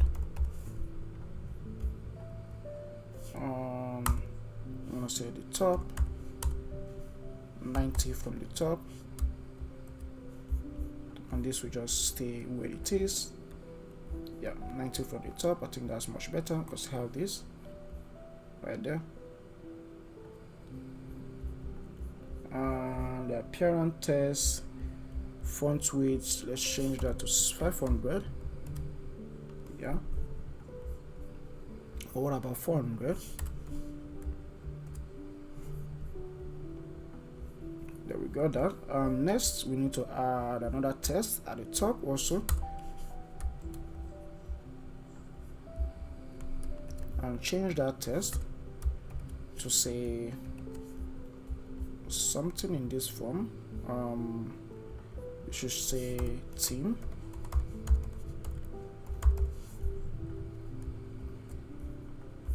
And there you go. And I will just change the font width to 300 and change the font size to 18 pixels. Do we get it right?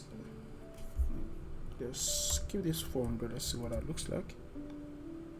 Okay, and just reduce it from 18 to 16. Nice one.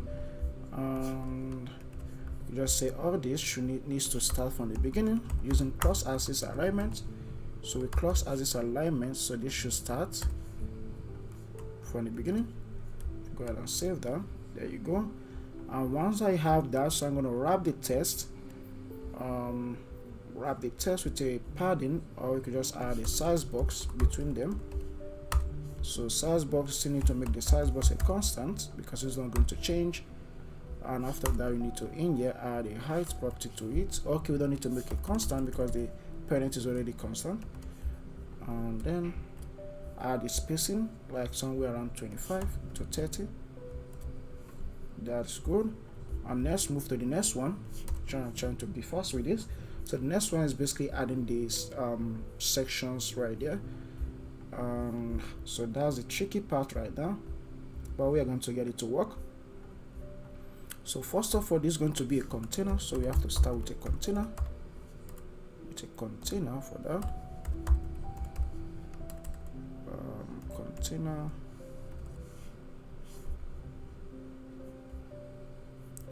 Okay, I know I got it wrong. Yeah, container.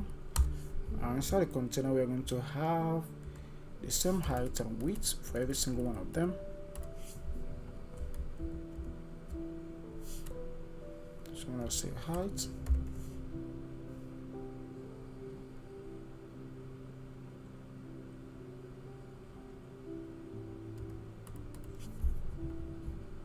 Yeah, container with a height.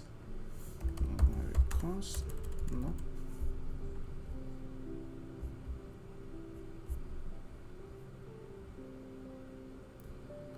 Okay, we need to remove the constant from the constructor invocation, so make most of this to be const, make this to be const, make this, not this, just the test to be constant. But we don't need the test in there, but for now let's leave it there. So I'm going to say the height should be around 60. Add the decoration property, we are going to use box decoration. Within the box decoration, let's use the suggested code he gave us. With that, so let's go ahead and say save this. So once we save this, okay, so this is what this looks like. Spread the radius to 3, broad radius to 2, broad radius to 1, opacity to 0.1, spread reduce to 1, kind of like a bit harder to see. Yeah,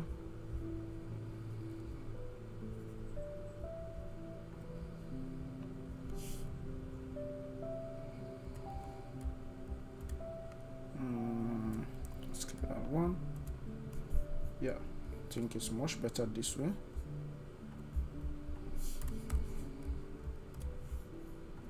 Yeah, the whole path. Yeah, leave it that way. And now kind of like the width is too much, but the height is too small, so let's reduce the width. So let's say around 150 for the width, or 170. Yeah, somewhere from here to here. Okay, I think that's much better. And then for the height, let's say the height should be around 80 pixels. What about 90 pixels? What about 140 pixels? Now let's take a look and see what that looks like. You still need a size box at the top.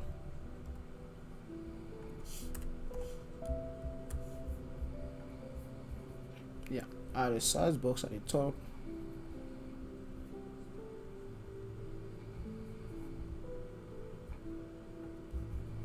Reduce this a bit, height 130.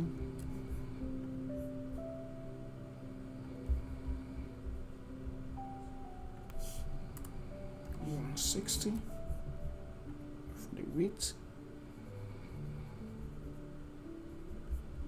Border reduce that to somewhere like around 8 pixels. For the border reduce, leave it at 8 pixels. There we go. You can actually see this taking a good shape. And right in there, we need to start adding stuff. So the first one has a color of gray, a gray color, a gray background. So let's add that. So I'm gonna say background here, not pure white. The background should be gray, which is basically our test, dark test background.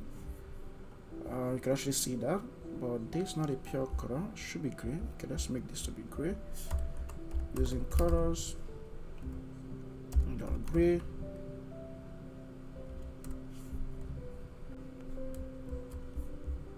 Now, yeah, this is pure gray. You could actually go much further to make it a bit light. The gray color to be a bit light. Let's say width, opacity 0.2. There you go. You can actually see these two, and in there we need to start adding these other sections inside it, within it. Okay, I think that should be the tricky part. So I'm going to go ahead and remove the text that we have here, and in there you should have a column. Okay, column that should have a children property. Within the children property, because this is what we are getting towards to right now, so we are trying to get this to look like what we have in here. So we have this column. Inside the column we are going to have a container also, so there are gonna a whole lot of containers in here to get this to work. So the container is going to have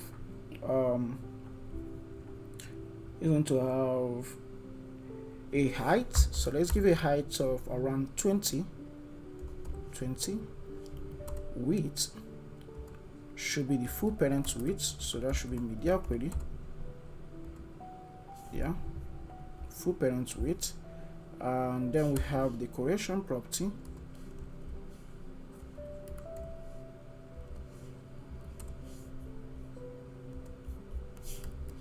Yeah, the decoration property, we add those.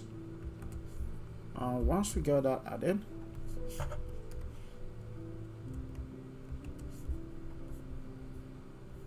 so within the decoration property, so we added the height, we added the width, we need to add a padding also within it.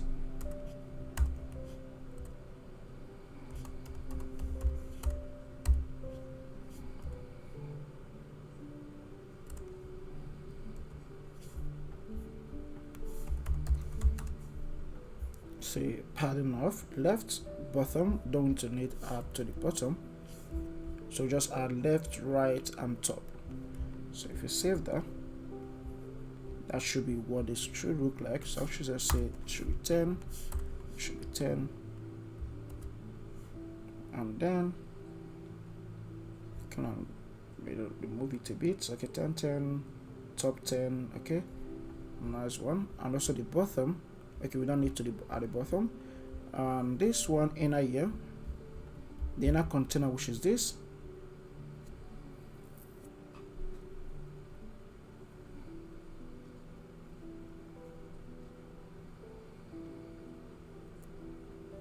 Okay, yeah, the inner container, which is what we have right here right now, should have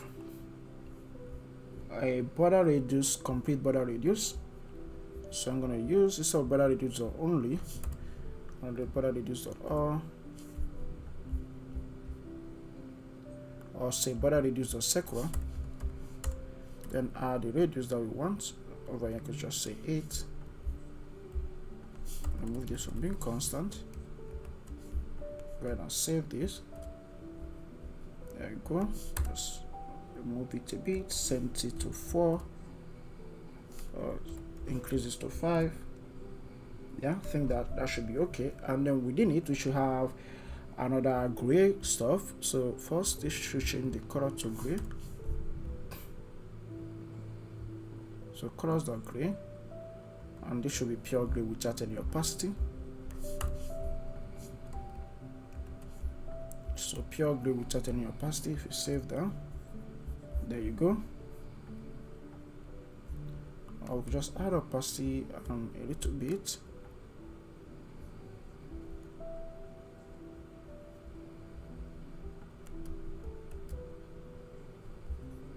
Yeah, I think to that point is actually cool. And then within it, inside it, you have a shard. Shard pop is going to be a container also.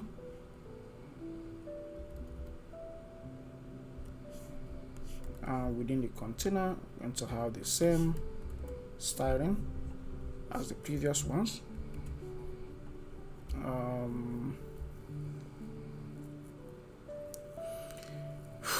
Okay, yeah, let's add those.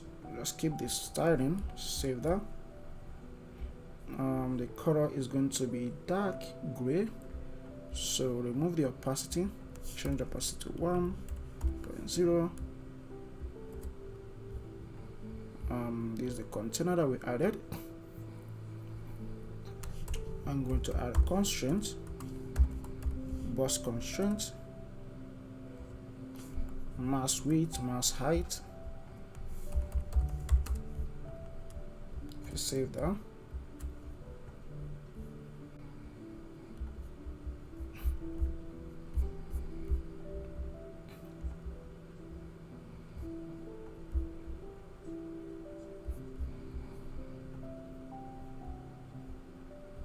yeah, so the mass width, mass height that we just added right now, but it's taking the full screen, the full available space within the parent.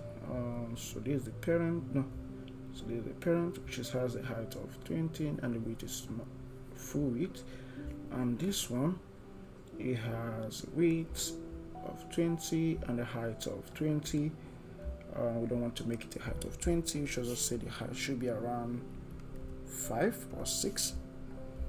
And then max constraint, say max width is 20 but max height is 6. If you save that, still there's no change. To achieve that, what we want to do right now, either we add a margin inside it or we add a padding inside it. So I go ahead and add a padding at the parents. So I say parent should have this padding, edge insect, dot only. So say const.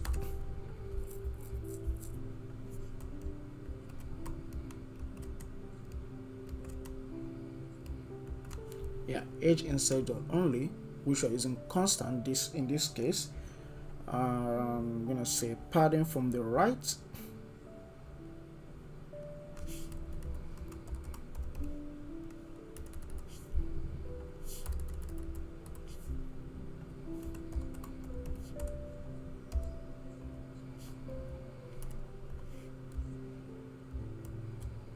Yeah, there we go. But we can actually give it a bit of a space.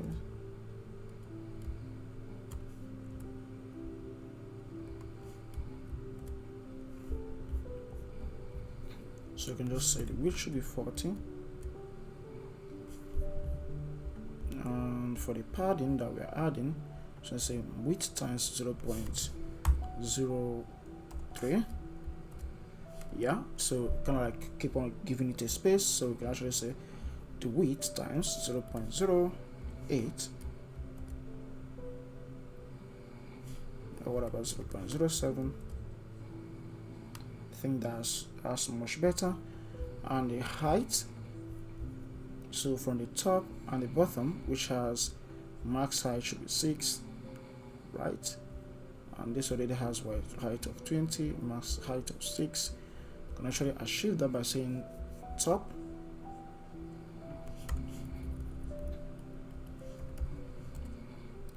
is 10.0 and bottom is also 10.0.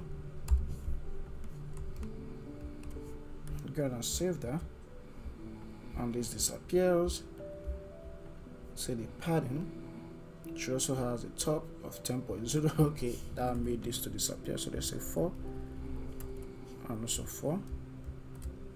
Yeah, so increase this to 6 and also 6, and increase this to 7 and also 7. What about increasing this to 8 and also 8?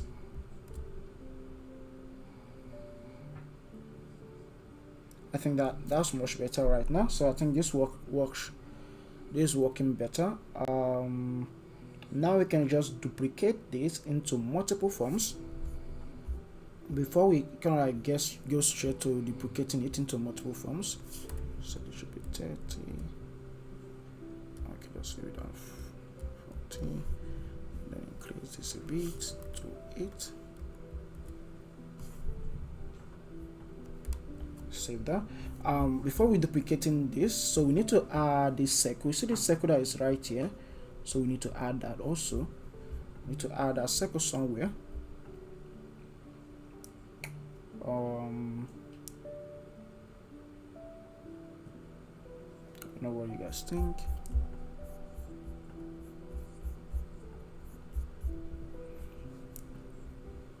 Yeah, let's go ahead and add a circle. Yeah, so we need to add a circle somewhere. See this? I don't know if you guys can see it. It's very tiny, quite tiny. So we need to add a circle right now, right away.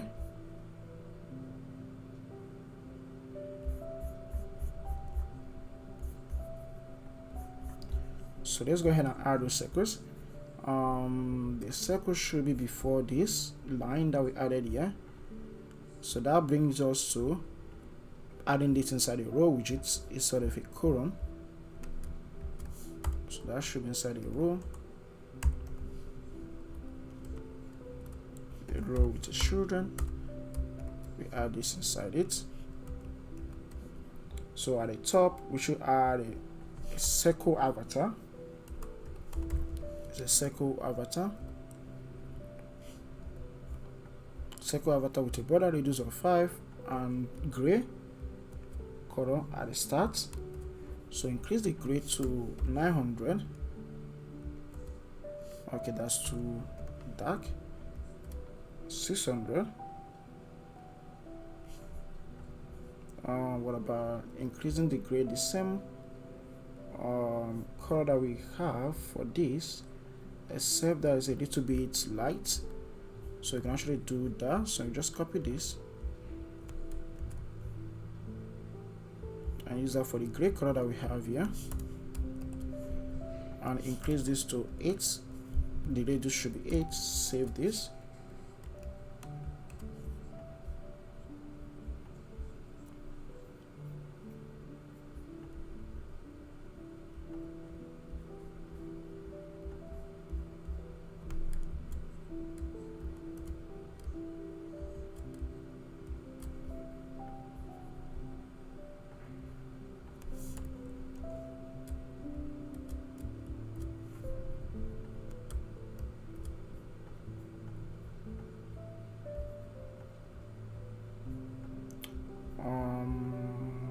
instead of saying reduce Sakura avatar, I'm thinking of better stuff to use there. Instead of using the Sakura avatar, let's take a look. It's actually rounded because I can't even see it. Trying to see if it's actually rounded or a bit of a square.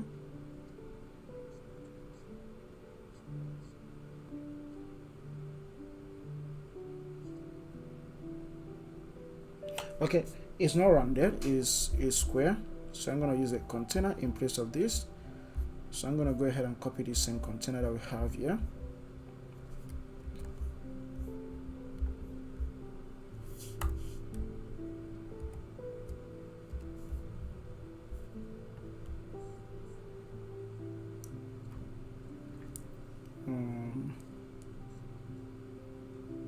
Or we could just use circle in our case. Just leave a circle. Set the radius to be 10. Yeah, I know we're going to have an overflow at that end. That's because we are using this margin or padding that we're adding here. So I'm going to multiply this by 5 and multiply this by 1.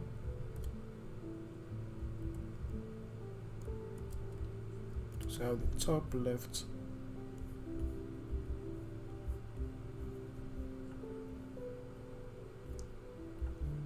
Okay, the circle avatar is not doing anything in there.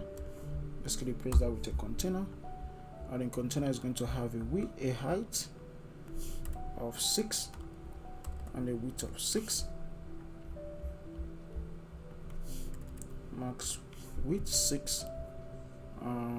Opacity the same. Rounded should be 10. Save this. Rounded should be 20.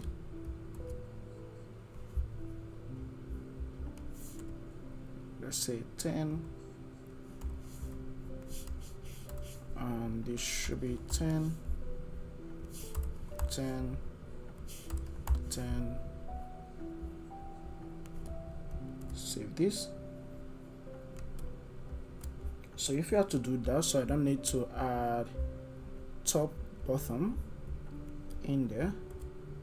Yeah, so I can be able to run this.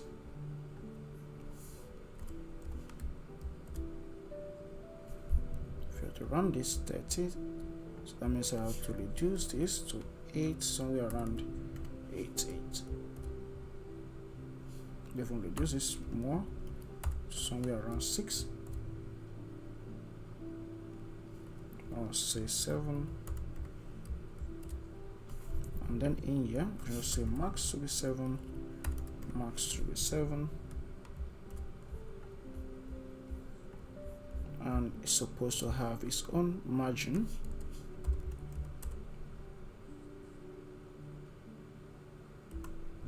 Margin should have edge insect only, edge sector only. It should be constant. I'm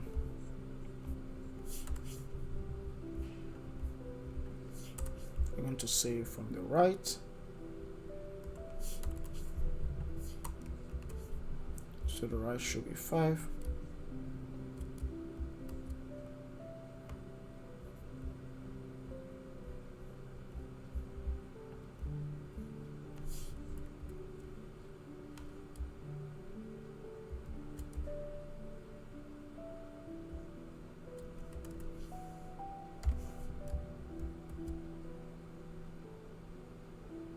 Yeah, I think we just leave it that way. And then this needs to be slashed. This second container that we have right in here needs to be stretched a bit, and the width needs to increase more. So let's say 30.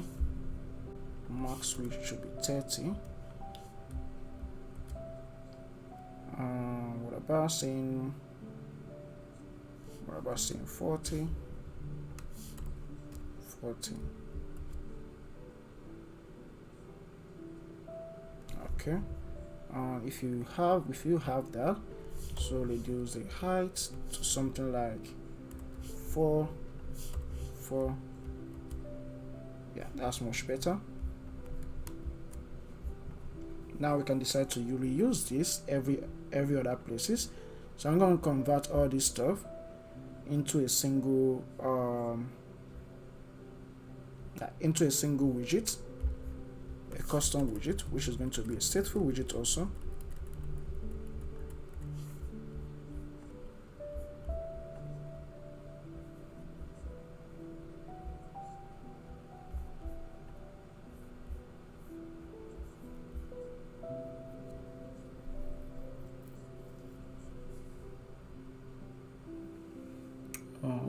Let's see.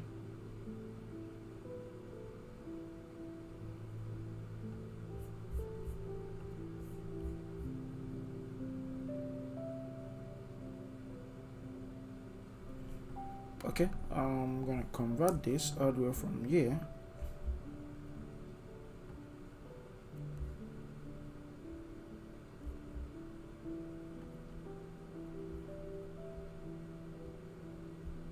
Okay, all the way from here down to this space. So let's copy that.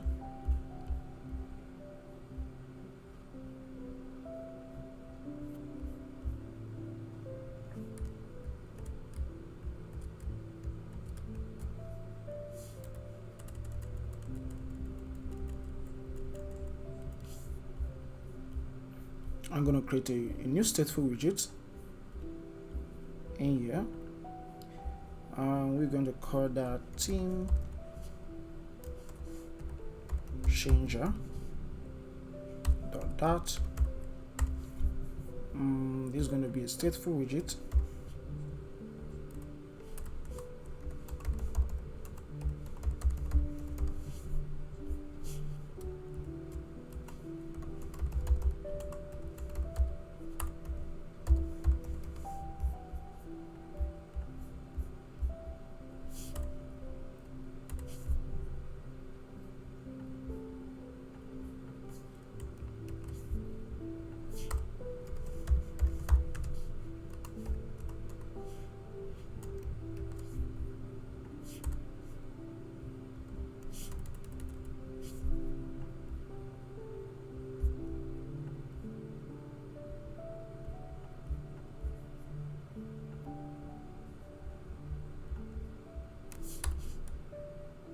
So basically we are going to return this what we copied over from the previous screen, format this, then save it, and then use it in other places that needs it.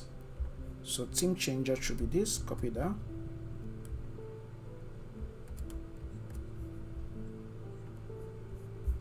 and use the team changer right in here,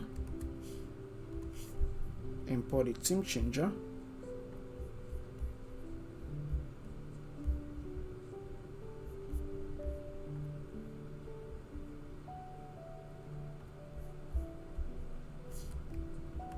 So if you save that, we can actually find the team changer showing up here the way we want it, so that's cool. And we can decide to add multiples of team changer on any section that we want to do. So the first section, which is the first row, damn.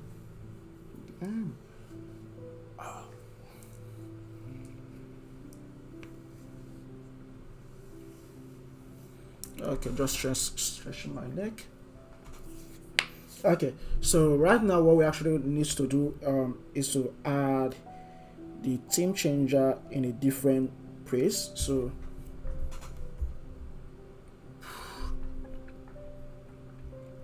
not in a different place, but basically add it in a row. So it should just be in a similar row like this.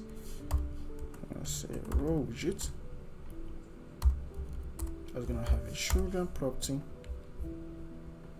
So the children, start off with the team changer.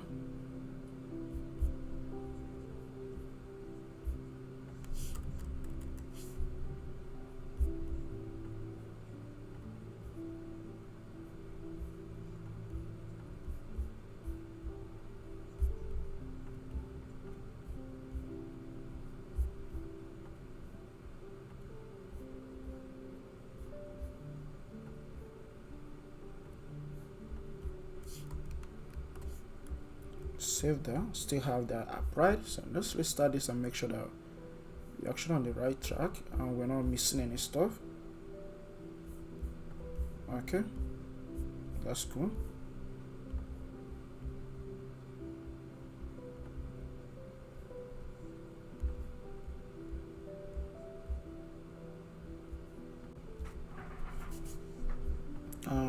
As long as we currently have this right there right now, keep on adding multiples of these. Should be how many on the line? 1 2 3 4. So let's add 3 or 4 of them.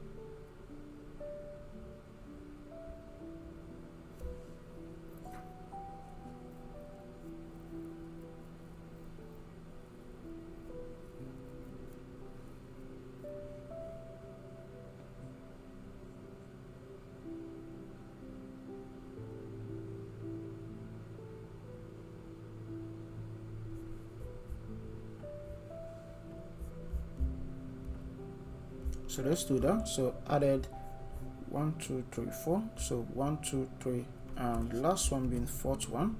To save that, you can actually see 4 of them in the same view. So there we go. The issue that is this goes off the screen, the user won't know that this went off the screen. So best way to actually have this wrap to the next line is to use a wrap widget here instead of row. So I'm going to use wrap. And if you save that, now if this kind of like instead of hiding, okay, it didn't work.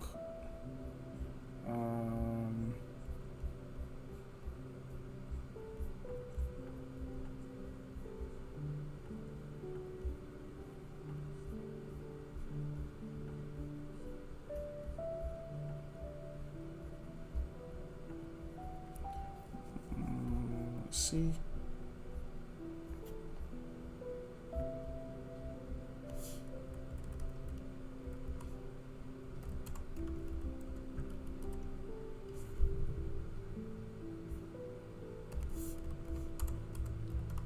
So let's change the direction. So axis should be axis vertical.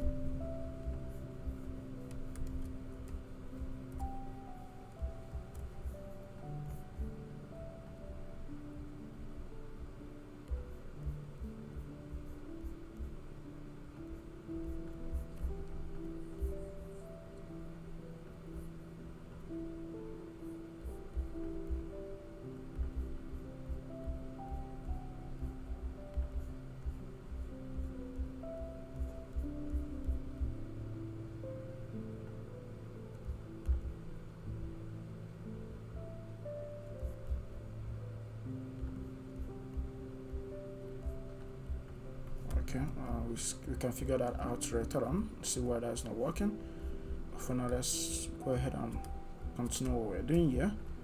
And every single one of these should have its position separate, something that separated, maybe a margin right. So yeah, it makes sense to add a margin right to them, every single one of this. So just go over here and add margin to this.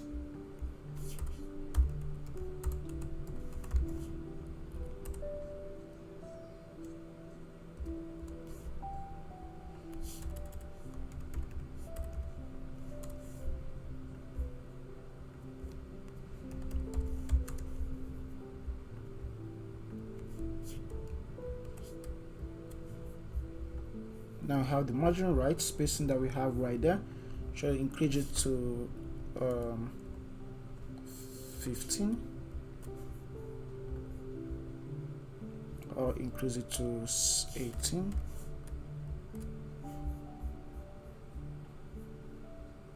There we go. Then have a spacing from there. That should be from the position widget that we added here.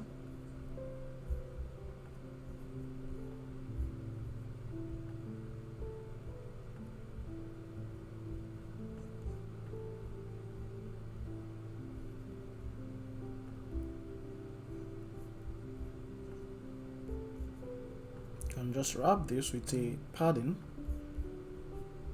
Just say padded on only. Left should be 40. We just reduce it a bit, somewhere around 30. Yeah, I think that works better.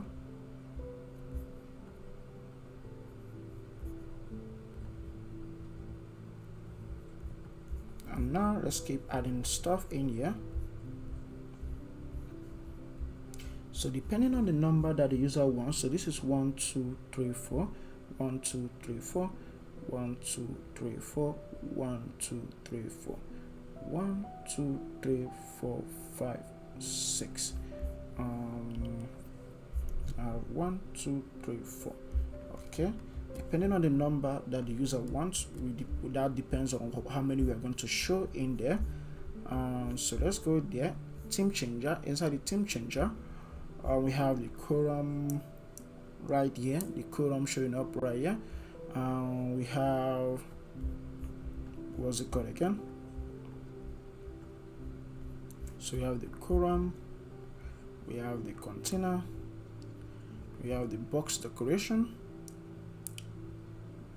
So we have the rows, we have the containers showing up in here.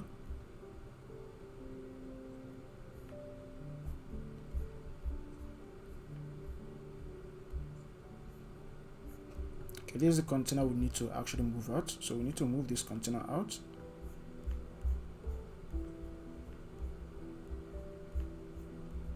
Move this out. It should be a separate widget. We could just say it should be a stateful widget also, called team wrap.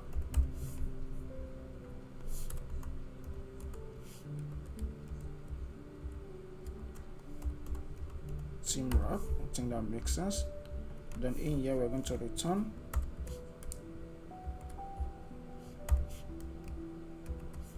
so that's cool. Use the team wrap right in here.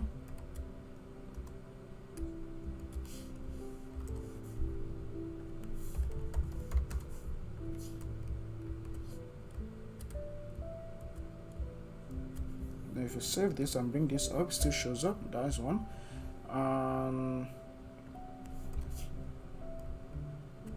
Since this is a column, you could just add another team wrap, and then add this, format this. If you go ahead and save this, you can see changes that we are having. Was this team wrap, this one here should be the top, it doesn't change, it always remains the same. Size box should be 10.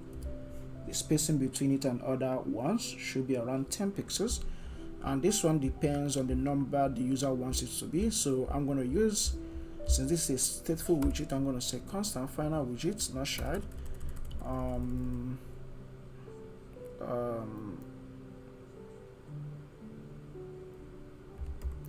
Call this view count, or basically say indicator count. That should be an indicator count. Should be an int. It should be optional, since it's always going to be this dot indicator count. Default should be 5, right? So that should be 1 1 2 3 4. Okay, default should be 4, not 5.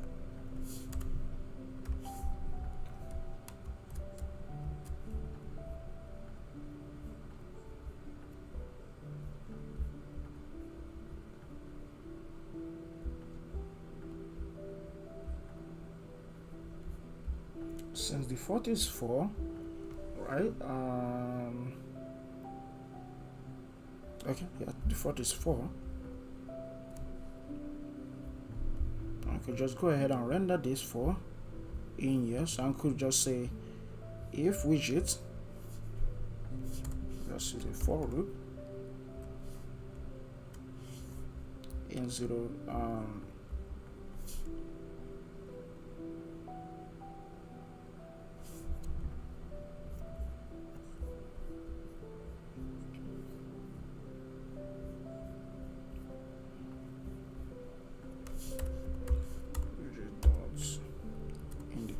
fonts.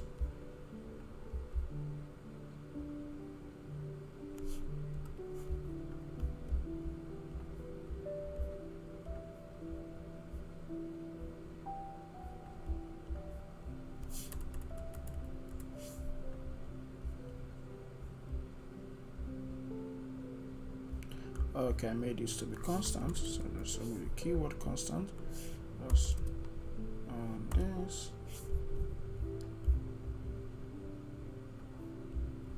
Move this out and move it in here,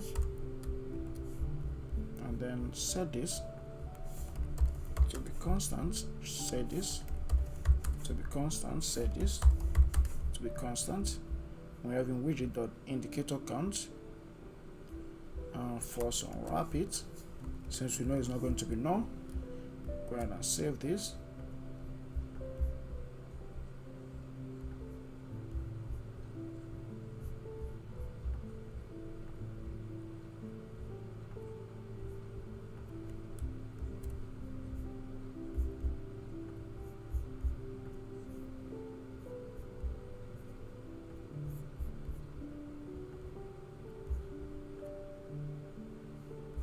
Okay, so now we have overflow. Since this is gonna have an overflow, so I think we can just go ahead and say they should have that's a widget called overflow hidden. I'm trying to remember.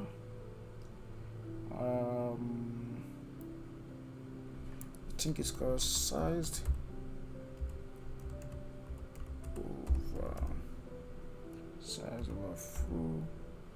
overflow box.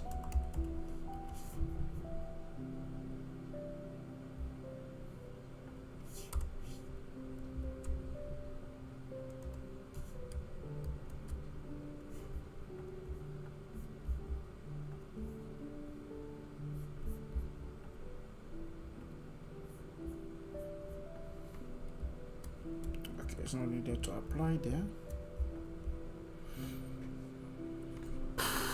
Okay, at this point, what are we missing? So just need to get this point to actually work. See if there's enough stuff we need to touch, and then we can call it a day right here. So let's see. Nope, go back. Right now I have this being listed because this is overflowing the main parent. See, this can actually have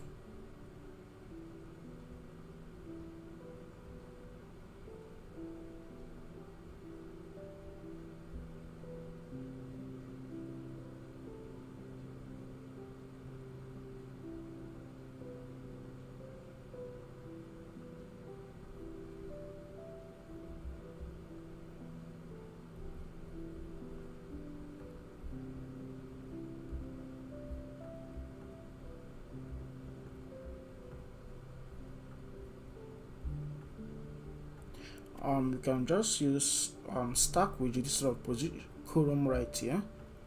I think that could work. Could use column stack widget, or we could just see. I think that's the way you can actually hide overflow.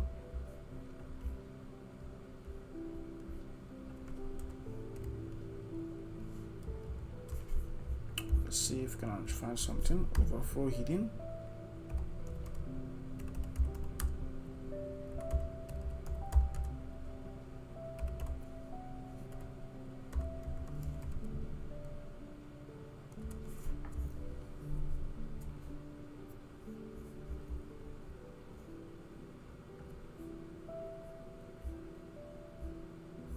Okay, there's a widget called overflow box.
let's try wrapping this one.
Yeah, we added the overflow. No, we didn't add overflow, so we just want to test this out.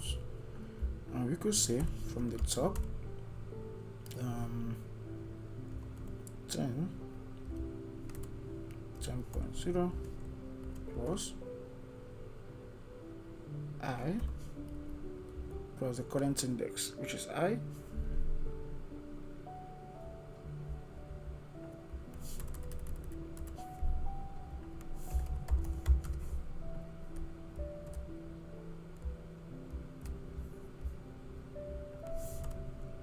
just use multiply.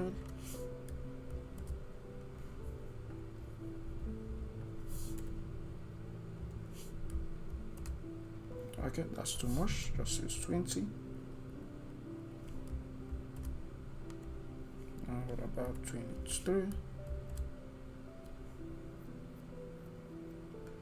I think we are getting somewhere.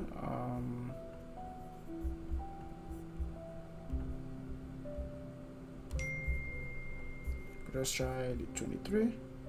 Got a small spacing between each other, so just leave it that way.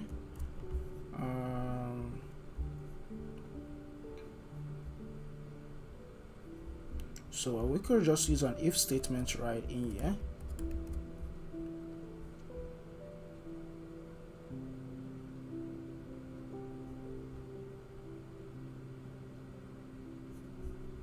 We already added an if statement. I should just say at the bottom 10.0. Okay, no.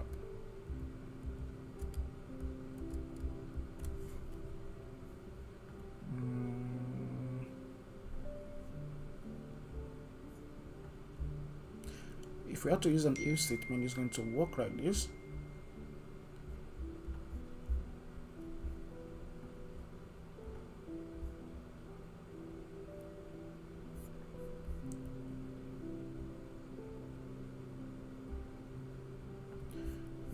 Yep. Give me a second. Let me see.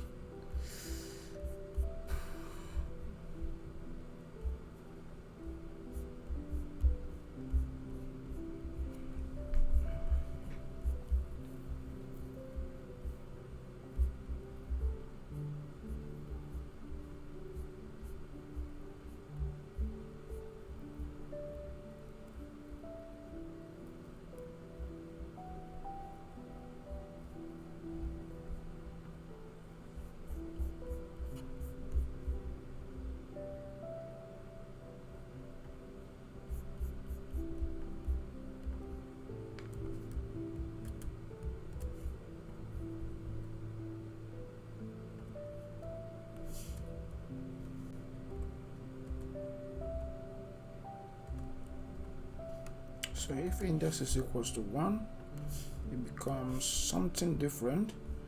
So if index is equals to 1, that should be from top. From the top should be around 28. Yeah, something like that. And the rest of them should have, so 28, we just leave it at 26. And the rest of them should have something like 24. Yeah.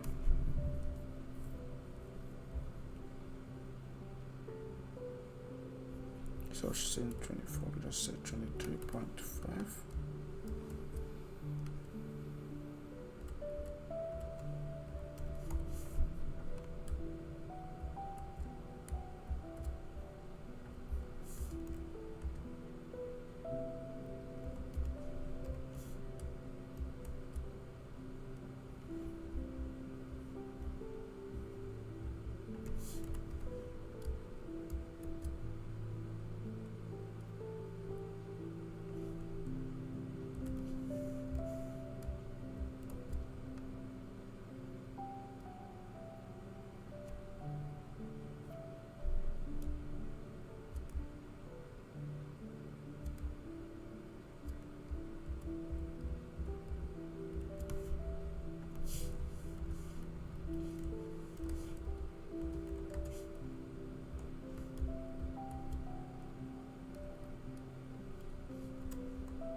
Okay, just leave it this way.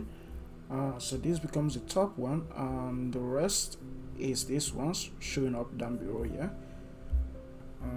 Let's see, 24.5.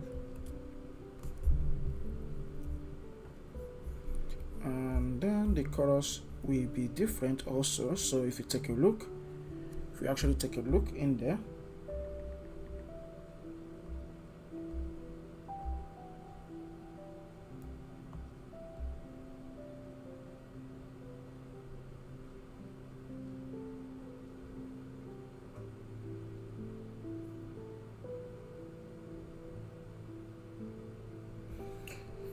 so if we actually take a look, the first one doesn't have these rounded icons in it, so we have to hide it for the first one. So you can actually do that by adding a maybe field right there that says final boolean hide round. Hide round should be optional, and it should start being false. Hide round is equals to false, and if that is true, so if it's true, go ahead and hide this one. If widget hide round is true, show an empty container, else show this one.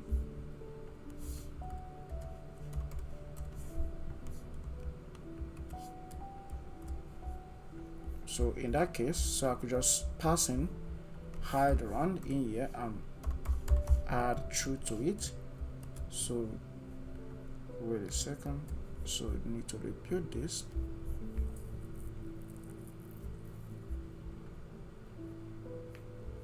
Yeah, so it should be hidden for this, but for some reason it's not hidden. So let's take a look.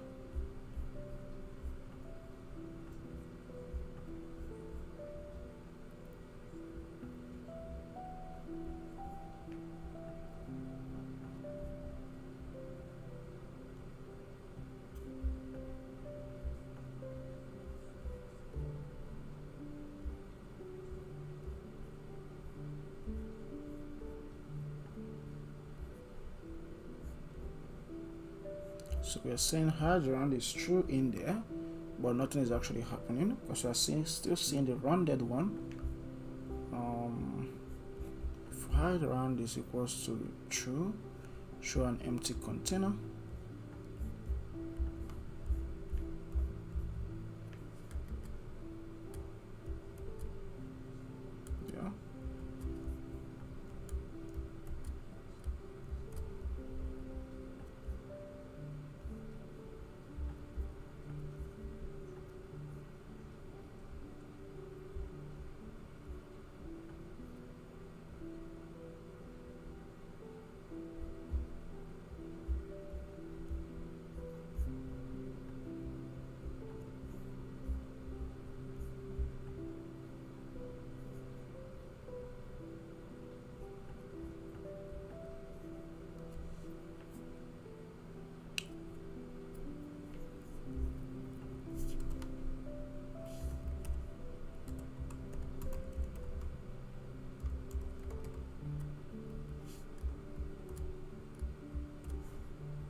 Okay, I see we made a mistake. If index is equals to 0, push it down.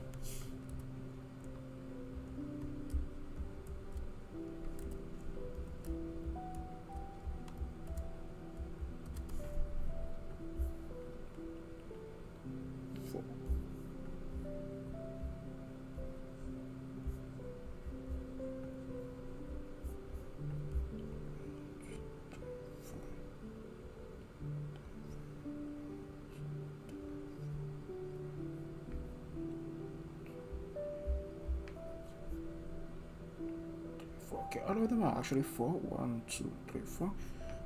Should start being 4.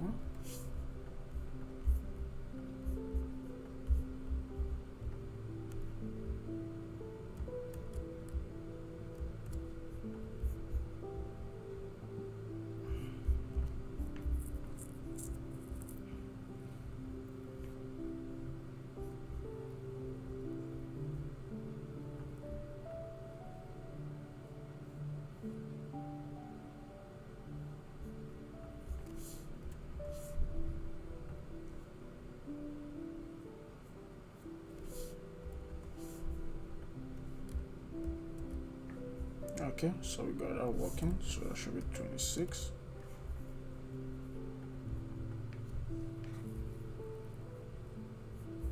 One, two, three. Should be 4.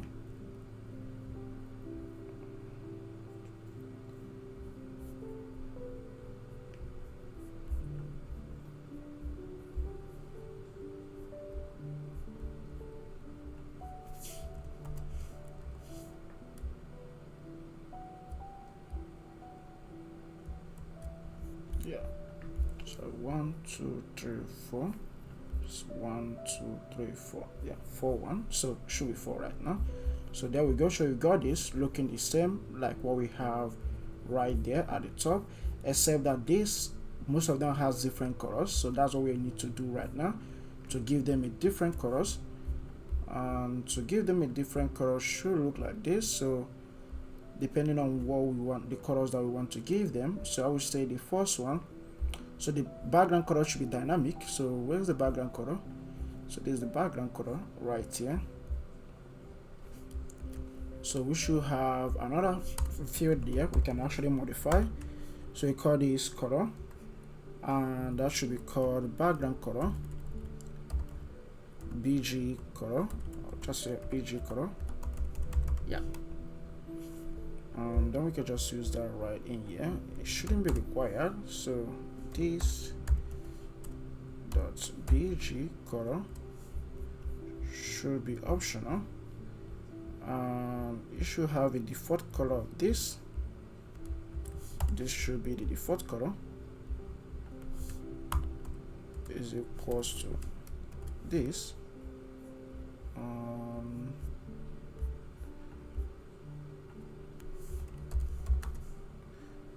Okay.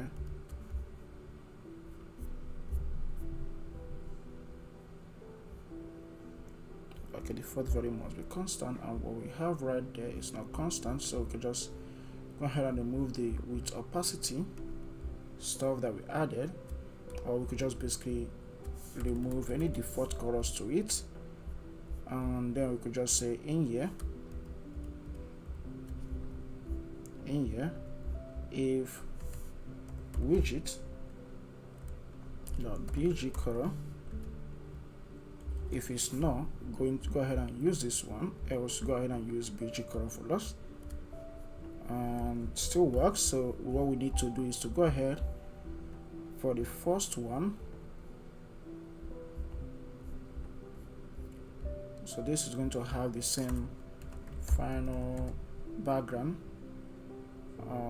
final color, property color, called okay, indicator BG color is optional. So say this dot indicator BG color, which is optional, and if that is actually added, if it's required, background color and then we'll have the bg color right in here.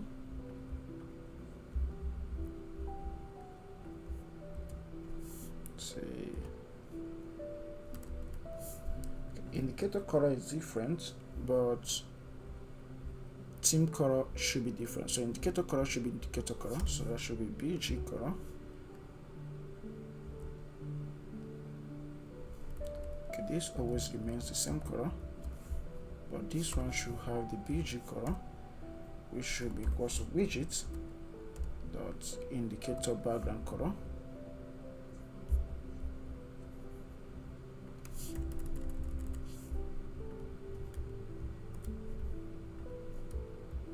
And then we could have theme wrapper background color, another color property. We should call this bg color.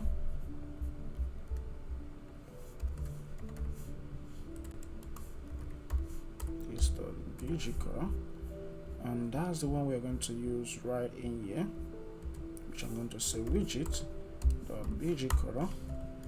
If it's not, no, use it. Yes, if it's not, use the other one. And now we can go outside here and start making those changes right in here. Yeah, right in here. But before, let's restart this and see what this looks like.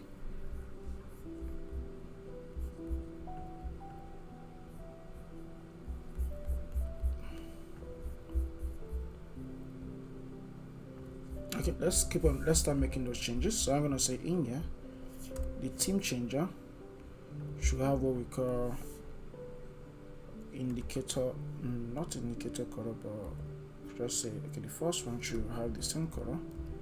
The color should be like this. Okay, the only stuff that needs to change is the indicator color. Indicator color for this one should be colors. I basically use brown colors, the pure white. There you go. You can actually see this matching up with what we have right at the top right here, and the other ones should have the indicator color should be secondary color, the same way for other ones also. So we go ahead and save this so that the colors changes to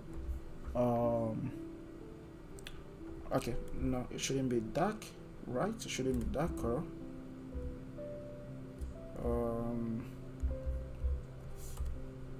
So this should be BG background.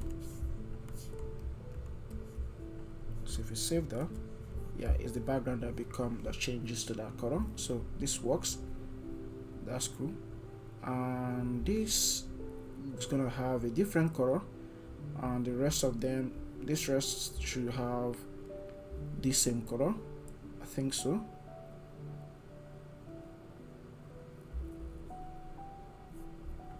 And you do the same for the remaining two, except for the last one, which you haven't built yet. Do the same for the next two. No,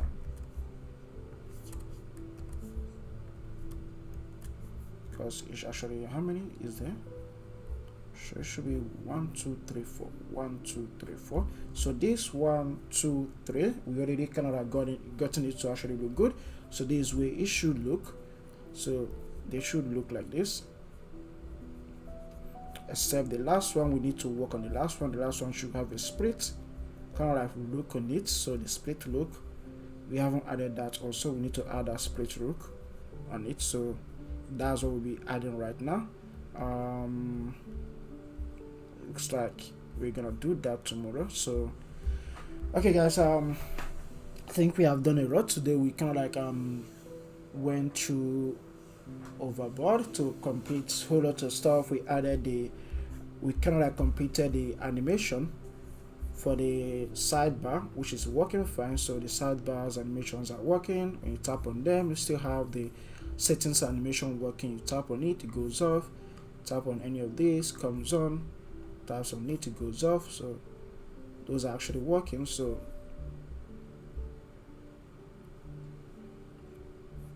yeah, and have the selection.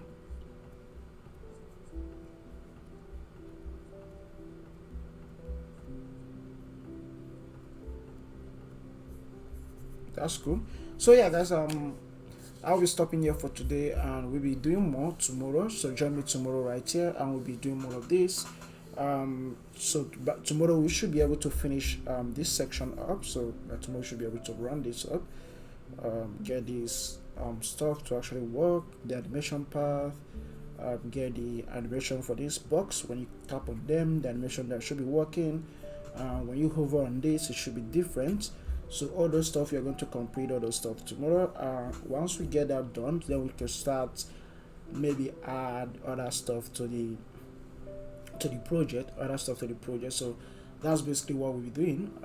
Yeah, that's it. So see you guys tomorrow, and let's continue from where we stopped today, and hopefully tomorrow is gonna be a better day, and we should be doing more, actually completing more by tomorrow. That's what I think. And yeah, so have a nice day, everyone, and see you guys tomorrow.